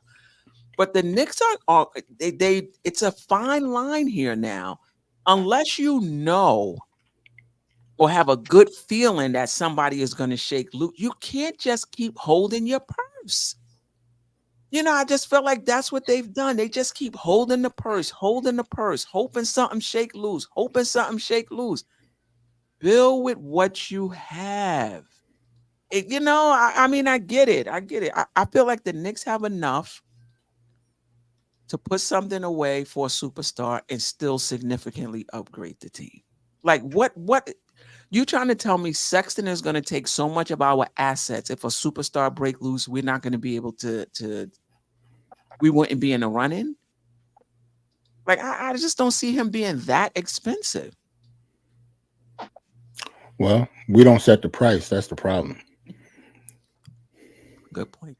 We don't set the price. So if Utah, I don't know, if Utah want to be jerks, I guess they will set the price that high. But yeah, I agree. Walk away. Yeah. I agree with you. I just walk away then. Right. Well, look, Ainge is going to get what he wants out of a deal. You know that. He walked away from the Knicks before and made a deal with Cleveland with Donovan Mitchell. So Ainge is not scared to walk away from the table either if he doesn't get exactly what he wants. So, I mean, that's just more reason why I don't see Sexton happening. I'm not saying Sexton's not a good player. Right. No, I just think a deal with Utah for either one of those players is very complicated. And I don't necessarily see that happening. But I didn't see a deal with Toronto happening either. And OG Anunoby is here. So that I know nothing and I don't have it. This is my personal opinion. I don't think doing business with Utah is treacherous, and I think it's going to be difficult to make happen.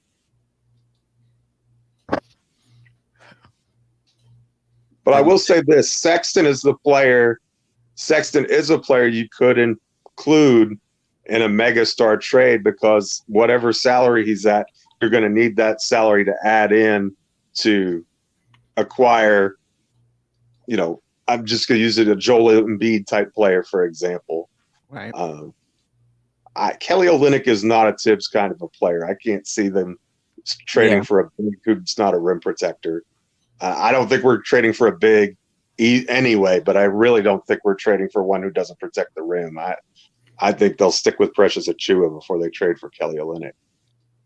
Yeah, for sure. The Knicks fans are really Dante. Oh, this is Dante who called in. Yeah. I'll take Brunson over Holiday, Dante over White, OG over Brown, and Randle, Tatum, and KP and Hartenstein on Mitch is a push. And we have much better 6 through 10. Okay. I hear you. I hear you. Yeah, that's saying a lot. Like Boston has the best record in the NBA for a reason. Yeah, I hear you. Yeah, I mean, I think the Knicks have a puncher's chance. You know, put it that way. The Knicks have a puncher's chance. No doubt about it. And if Boston gets hurt, that chance goes up. Yeah. Right? Because Boston is thin. I think he's right about that. I don't think they have a lot of them. They are. But did we get a chance to answer the Grimes question? No, I started to talk about that, and then there was a phone call. But what I was going to say about Grimes is, I don't think we need to give Grimes away just to get rid of him. I think if there's the right deal, in other words, if he's the right piece, if he's the piece we need to part with to get a really good player that we like, who fits well with what we're doing, then by all means send him on his way, and I think he'll succeed. But if it's not that, I don't want to be dumping him for 2 second-round picks that aren't going to convey, because Ajay will have an aneurysm. Yeah, the way they did OB dirty. They sent Obi to a they didn't do Obi dirty. They didn't get back what they could, but yeah, they did. He went to a good spot. That's true. They did themselves dirty. Shout out to Obi. He had 23 points tonight. Yeah, shout out to Obi Toppin. I think a lot of it had to do with maintaining flexibility and not wanting to take back salary. And being able to get Dante DiVincenzo. Yeah. What you thought the right cleared deal? up that salary slot. What did you think the right deal for Obi Toppin was, Ajay? What did I think? What do you think we should have got? That's what my question is. We should have got something. We got nothing. Okay, I got you. We got nothing. But I got you. A first round pick? Ain't no way. Ain't nobody giving up a first round pick for Obi Toppin. Yeah, but we got 2 trash second round picks that will never amount to anything. I do agree that those second round picks was trashed because they like 5 and 6 years away from now. So yeah, they probably. But we also got salary flexibility to bring in Dante DiVincenzo. That's true. That's part of the equation too. You can't just say 2 second round picks in a vacuum. In other words, Dante DiVincenzo is a valuable starter to this team. And I think you can easily make the argument is much more important than Obi Toppin would have been if he had stayed. Right. Oh, and plus what we will give Grimes up for, kind of like the Obi situation. I guess that kind of depends on his relationship with Tibbs. Like how bad are we trying to give up Quentin Grimes? I wouldn't be trying to give him up at all. I feel like if you dissatisfied, so what? Suck it up. You know what I mean? I think if something comes along that they don't that helps the team and helps him, then fine, do it. But I'm not. Oh, he's disgruntled. He's been in the league 50 seconds. You know what I mean? So, he's disgruntled. We got to move him and fight. No. Queen, they don't do that. They don't trade players because they disgruntled. And oh, by the way, they don't trade players that speak up either. Do you know why? Because Evan Fournier's still on that bench. They didn't trade him yet. He spoke up like he's disgruntled. We know that. He's not happy and he's all that. He's still on that bench. That's different because of the money, though, I think. Listen, they still haven't found they move the player when they find the right situation. That's when they move. If it so happened to coincide, if it coincides 2 weeks after that player spoke up and shows that they just a coincidence. I'm with you on that. I think Grimes could be helpful. You just can't have these young players where you're counting on them. But yeah, he could be helpful. Like I keep going back to Brown for Denver in the playoffs. They weren't counting on him, but he gave them a lift when he did help them. So, Grimes could play that same, that same role. And speaking of Brown, like, I guess he did some sort of interview and showed that he liked what Tibbs is doing over here and blah, blah, blah. And you're talking about Bruce Brown. I was talking about the other Brown? The rookie Brown. Oh, the rookie Brown. Okay. But yeah. Because Bruce Brown, like when he was with the Nets, was talking trash about the Knicks, number one. Number two, we already have Bruce Brown over here. His name is Josh Hart. We good. We don't need. You don't like Bruce Brown now because he played for Brooklyn, Yeah, man. Like we good. We already got that. All right. Hey, we trying to win a chip. I'm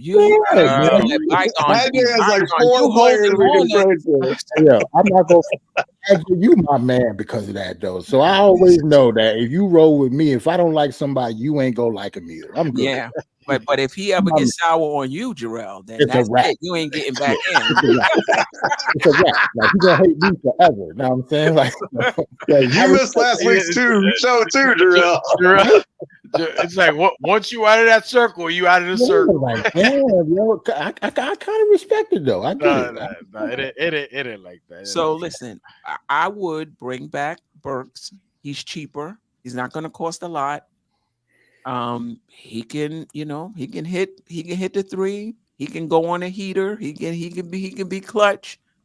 As far as running that second team, he can initiate offense. He can initiate offense. But that it seems like this is where the Knicks are looking in the dollar store. Yep. They feel like they need every single pick for the summertime. So I don't know that that's true. I think there are picks that they're willing to give up, but they're specific. They're the protected picks. I think that any of the protected picks are on the table.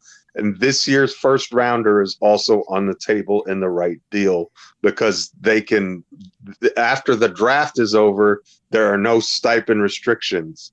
So they could still have the 4 picks and the 3 swaps with the clock starting on that next year because that draft would already have been gone. So there's no stipend considerations at that point. So it's similar to how we traded our first rounder to Portland that was lottery protected in the Josh Hart deal. Mm-hmm. I could see something similar, maybe even to Portland again for Brogdon. So you're saying that we basically willing to give up the trash picks and keep the good ones? Yep. Right. But I think but if you're bargain basement hunting, the trash ones can sometimes be enough. Exactly. I got you. I think I read somewhere that if the season ended now, Dallas pick would be higher than the Knicks. Yep. Yeah, because they have a worse record than us. Yeah. Although I don't know if that's still true after tonight. I don't know. Did they win? Or I don't know how close they are to us in the standing. They're 25-20. They're 25-20. They have an inferior record. Like this. Yeah, 3 games, AJ. Calm down. Yeah, but we don't. They were in a similar spot last year, and then they lost like 18 games in a row and kept their pick. So, right. Yeah, I did read. Shout out to Staffer. Appreciate you. I did read that. I don't know if Detroit said this because they're trying to increase his value, but that they're not looking to trade Burks. They like him as a mentor, or whatever. But in the same article, they said if the Knicks throw 2 second rounders, they think they'll change their mind. Give them them bum second round picks that we got Obi for. Obi, right? Yeah. Give them 5-year, won't convey until 5 years from now. Second round picks, man. They 5. What would you say then, AJ? If the Obi picks got us Alec Burks, what would you think about the trade then?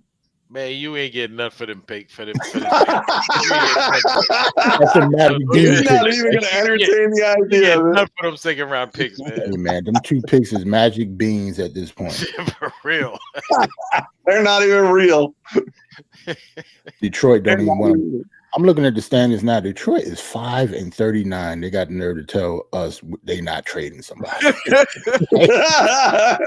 like, all right. A 30-plus-year-old veteran at that. Yeah, like they 5-39. Please. Right. If I wanted to trade your stadium, your arena right now, you should be able to do it. We should just give them their pick back. Right. No, yeah. We have that first round protected. That's like, we don't know if it's going to convey or not. True. Just give it back to him. Say like, yeah, we'll just give it back to you. Maybe get Burks in a second. Yeah.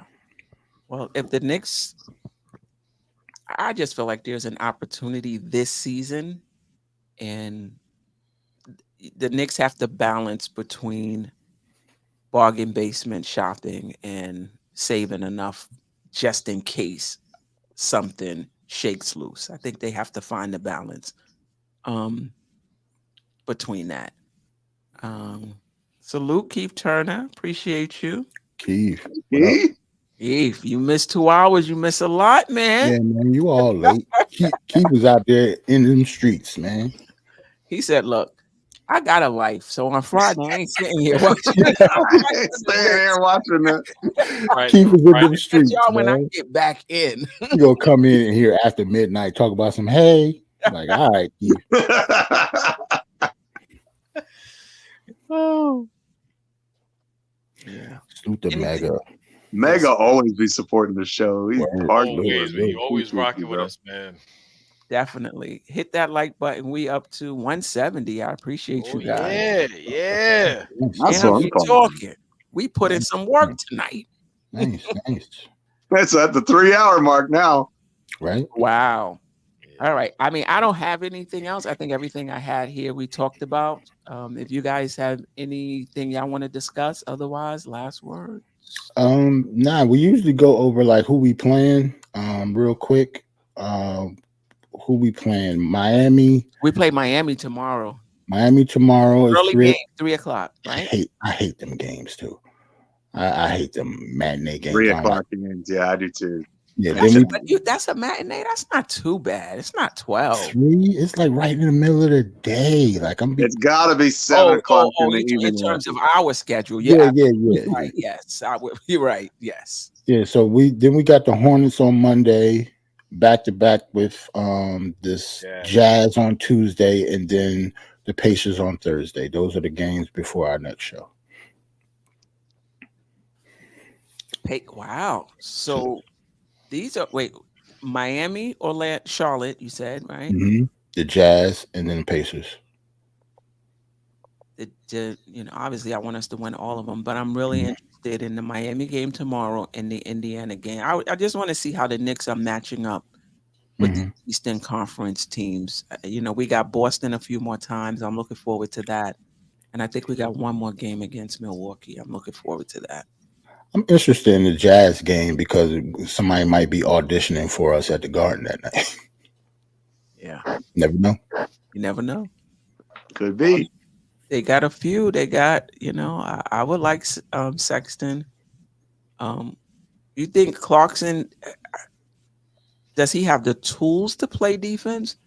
I think we talked about this. I don't know. This might have been on Queen's Court. If you have somebody who's not known as a defender, but they have the tools and get into a defensive system, can their defense, will they play defense? Or do you feel like they're who they are and doesn't matter the system, they're not going to do it? I think it might be a little bit of both, depending on who the coach is, the system, and who the player is. But like when we talk about defense, right? Like we talk about like he's a backup. He's going to be the backup point guard. How much defense, do we expect him to play? Right. Like he's not playing that many minutes anyway. So, like, I'm not saying that I want a cone over here, regardless of who it is. But I don't know. His defense I'm not worried about anybody's defense coming into this team for right now. We need somebody that could get buckets. Right. And the thing about it is we don't have to be a top 10. If our offense is right, I see it as a lever. You know, the better your offense is, your defense doesn't have to be as great. Again, not conish, not, 28 through 30. Right. I don't think you need to be a top 10 defense if you have a really good offense. So I'm okay if we go into the playoffs ranked 13th in defense and top 5 in offense. I'm good with that. Because I saw us go when we played Atlanta. I mean, we had other issues as well, going in there with a top 5 defense, and we couldn't score. We had issues scoring the basketball. Mm-hmm. We had issues in the regular season scoring the basketball. Right. So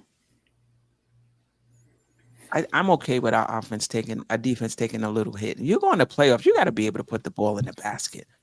Like, let me ask you, going into the playoffs, who are you 100%? Like, if Boston is going in, I'm pretty sure they feel comfortable with Brown, Tatum, KP, Drew. Like, they feel comfortable with 4 guys could put the ball in them. They probably feel comfortable with Derek White.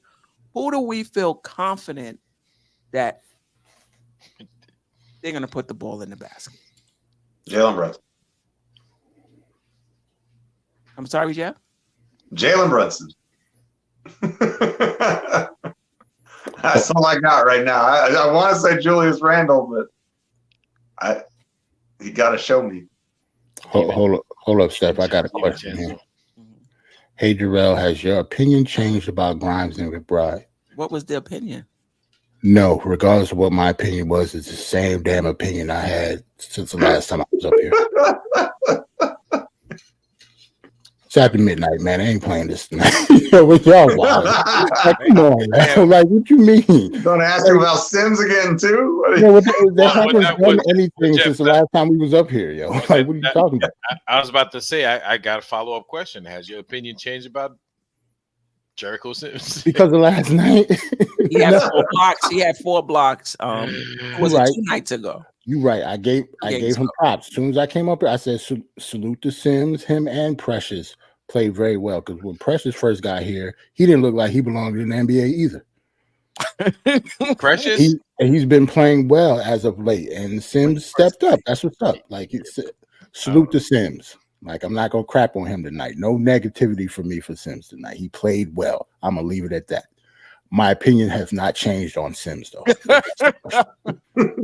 Man, Jerrell. All right, No. not in the NBA. G League? No? You G told me. League's cool. Oh, okay. So you could play somewhere. I could put you in the G League somewhere, AJ. Yeah, I know. I could.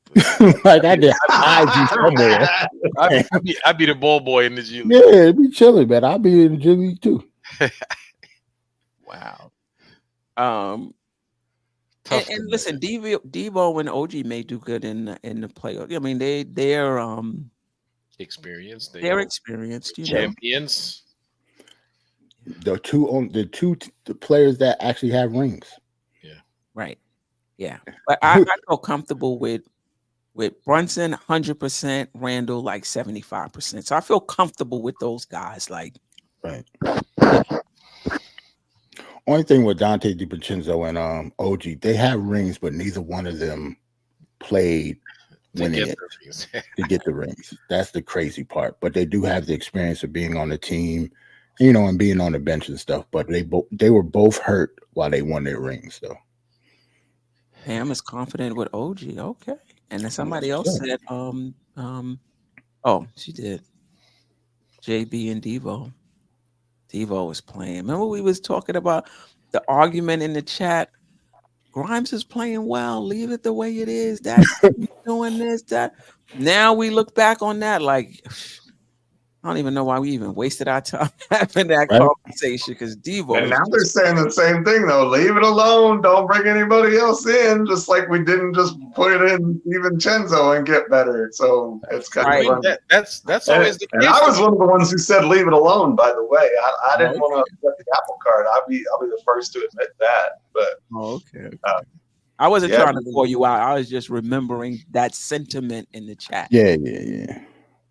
That's why I've been saying before Queen, anyone.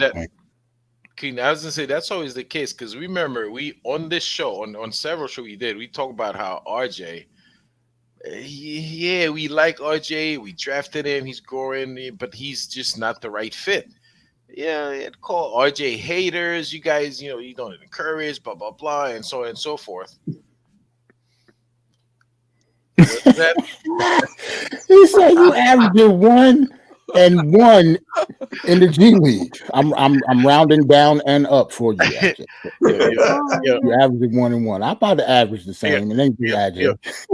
Shout out to Mike Boy. You're probably right, man. I don't know. You're probably right. I'm gonna argue that. I'm old as hell.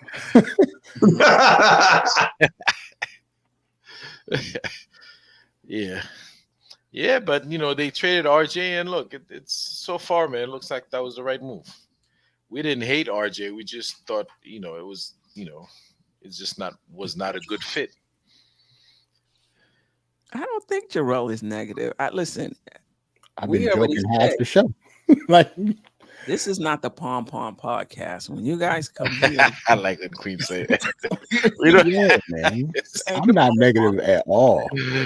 We're gonna tell you our opinion. The Knicks look good. They look good. If we don't think it's sustainable, we don't think it's sustainable. We have different, thoughts about whether or not how well this team can do in the playoffs. It's all good. Yo, salute to Pudge. I remember Pudge didn't like the OG. Pudge, has your stance on the OG trade changed at all? Because I'm not trying to call Pudge is in there. Yeah, salute to Pudge in the chat. Knicks are nice. I'm not trying to call him out either. I just want to know, since we have been on this nice little stretch as OG has gotten here, has his stance on the trade changed at all? Because he didn't want to get rid of, or he said no, it was too much. He said, I don't know if he answered my question though. It was too. Okay, so you talking about the value, but what's your thoughts on just what OG has done for us? Yeah. And I was thinking about this. Hold on. Yes. About overpaying, because I think we talked about this on the Queen's Court, or was it the ladies' night? And I think it was ladies' night, and I was telling Eb, shout out to Eb, Venture Sports Network and Nick of Time. So I was like, I'm okay overpaying if you feel like this is a piece you really need. And some people may consider OG an overpay, but when you think about what he's done for our team, I think it's worth it. If it was in fact an overpay, I think it's worth it. Sometimes you got to pay extra because of what it's going to do for you. And you know what? If Precious Achiuwa becomes a rotation player for us, that cuts down the overpay also, right? Because if you're trading 2 rotation players for 2 rotation players, that's different than trading 2 for 1. And I'm not saying that Precious is going to be that, but I mean, if he keeps playing like he has the last couple games, That's true. Clarkson had a triple-double game. I think any player can do something one time, but is that part of their bag, though? Is that part of their game? Like, I haven't watched a lot of Clarkson, but I know I've watched him more when I had him on my fantasy teams, and he was good for points and 3-pointers. Yeah, he could definitely score. Points and 3-pointers. I didn't see a lot of other stuff, but do we need a lot of other stuff? Right. My deal with Precious is I wish we did have another big man. I think he will be better when Mitch comes back, because I think he's a better 4. Like, I think somebody said that earlier. Like, I don't like him as a backup 5. Right. I don't like him playing the 5 at all, to be honest. Backup 4 though, like that. You get Hardenstein back and you get Mitch back, then you can slide him over to the backup 4. Right. when Mitch comes back, in rotation at all. Like, when and if Mitch comes back for the playoffs, I think our roster would be a lot better. No doubt about it. Even if he takes him some time to round into shape, because remember, it took Randle a few games to round into shape. even if he's giving us 10, 12, 14, 15 minutes a game, you know, that would be great for us, you know? Imagine him on the second unit, though. I think that'd be really good with those. That you want to talk about a formidable defense now. Mm-hmm.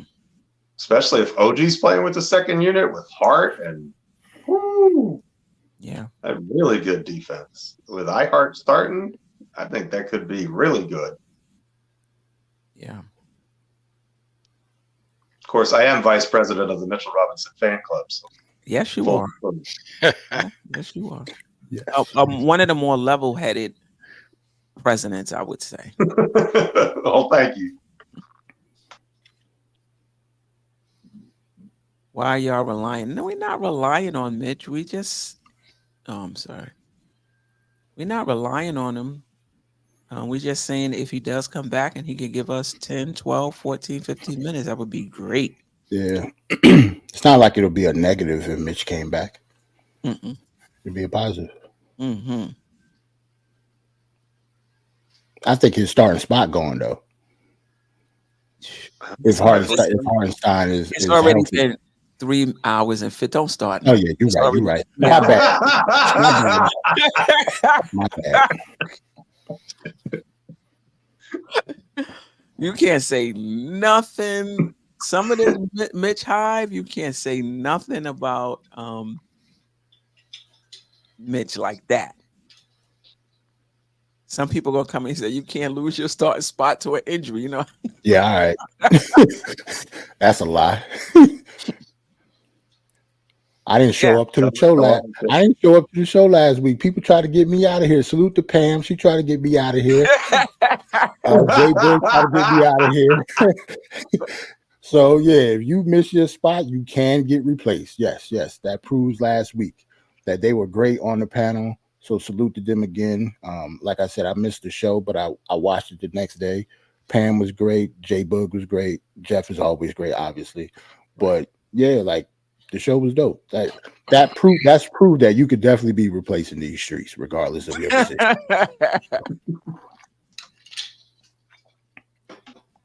It's not about positive. All right, we real sensitive. Knicks fans, real sensitive. I get you. I get you. The Knicks 11-2. That's like smoking a little blunt. And here somebody come trying to take the edge off.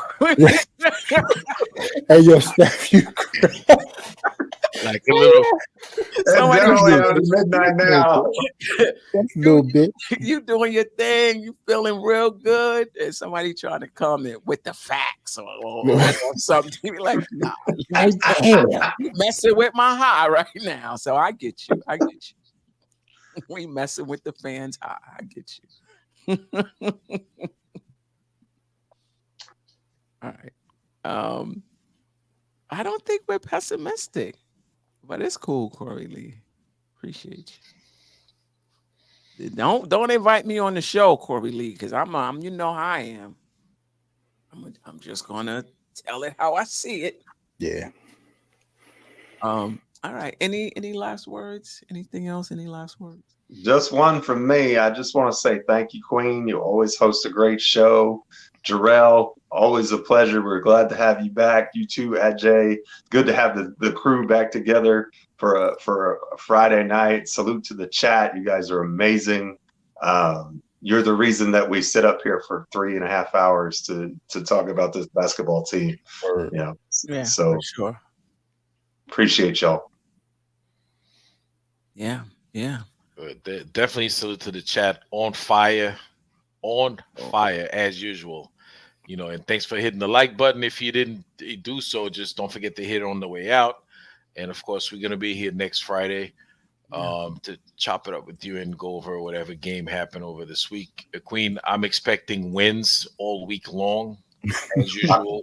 As usual. Every game I expect the Knicks to win every game, you know, until we lose it. All right. And shout out to Candace Parker and Becky Hammond, all the people. You know, you had to bring that up again. Oh, yeah. Nah, man, I'm not gonna let it go. You know AJ not gonna let it go. That's why I like AJ, man. Nah, yeah. These shows like this, you gotta watch when you're doing something. Like I know for me, I can't just sit down. Like I gotta be driving upstate somewhere. I gotta be cleaning. I gotta be. So Keith Turner, we appreciate you and all of the replay. The replay gang. And I'm gonna get to those comments. Give me a few more days, but I appreciate the replay gang. Yeah, and I try to get to those comments. So this morning on my way to work, I was listening to the Losers Lounge. Shout out to NBK. That show got me. Losers Lounge, crack it up, man. I love that show. Awesome, man. It is hilarious. Tony does such a great job. Yeah, he does. He's so creative. That was just a great idea. It was funny. They at the end of the show, they both said they were. You know what? The Knicks had nuggets. They're gonna go out and get some chicken nuggets because the Knicks ate up them nuggets. Yeah. He was like, what type of sauce you need for your nuggets? Now I'm saying the nuggets. I saw that too on the replay. That was hilarious. We didn't talk about actually. I don't want to prolong the show, but I need the Knicks to win tomorrow, and I need the Knicks to first of all just win, even if it's by 1, but preferably send a message tomorrow that we are here. Another blowout? That would Queen. That's what I'm saying. Look at what you asked. Be good. 10 points would be good. It's Knicks and Heat. It never a 10 point. It always comes down to the last possession. Dream, Jeff. Let me dream. I'm trying to dream. You know, OG. What I do like about Tibbs is he'll move him around and give him a break. You know, because sometimes he's not on the best player all the time. Give him a little break, but he's gonna see time on Butler. He might see a little He's time. gonna play 54 minutes in a 48-minute game tomorrow. You might see time on Bam tomorrow. Yeah. Hey, yo, Ajay, your man Bam just hurt somebody else tonight. Yeah, that's what he does, man. That's what he does. Kristaps Porzingis went down with an ankle injury. He landed on Bam's foot. I tell you, Bam, he put his foot right there. He said, "Oh, he about to right under the basket." Yep. That's because I thought about it. I forgot to tell you. I was like, "Yo, Ajay gonna love this." Ankle killer out of bio. Your man Bam does practice. And Jerrell, you know what's crazy? People talk about, Quentin Grimes got hurt, IQ got hurt. No. Bam hurt Quentin Grimes. Bam hurt IQ. Bam the hurt ankle Brunson. assassin. Yeah. Bam the ankle assassin. Yep. The ankle bandit. So Queen, listen. He hurt. Hold on, Ajay. He hurt Brunson, Randle, and Grimes that series. Yes. IQ was it? And quickly. And quickly. It's only 4 of our 9 players. That's all. That's all. What do you even have, Ajay? That's all. Yeah. And look, Pudge said, and nobody checked him. Who gonna check him, Pudge? We don't really have checkers on this on this squad other than Randle, and he's too valuable to be checking anybody. Yeah. That's what we need Sims for. Or somebody like Sims. End of the bench guy is supposed to do that. Yeah. Randle can't. Yeah, he said Randle. Randle is not supposed to be the checker. He's too valuable to the team. You can't have him tossed out for fighting. Right. Sims, though? He said Bam on that prison rules of pro. Bam play like he playing the yard, yo. He's like, his arms always flailing, feet is always where they not supposed to be. Yep. Oh gosh. Yep. We need some enforcers. Pudge is right. Yeah, for sure. All right, man. Jerrell, Ajay, Jeff, I appreciate y'all. Thank you. Keep your phones on. It might be an emergency. Queen, look at Queen. We need to be telling you that.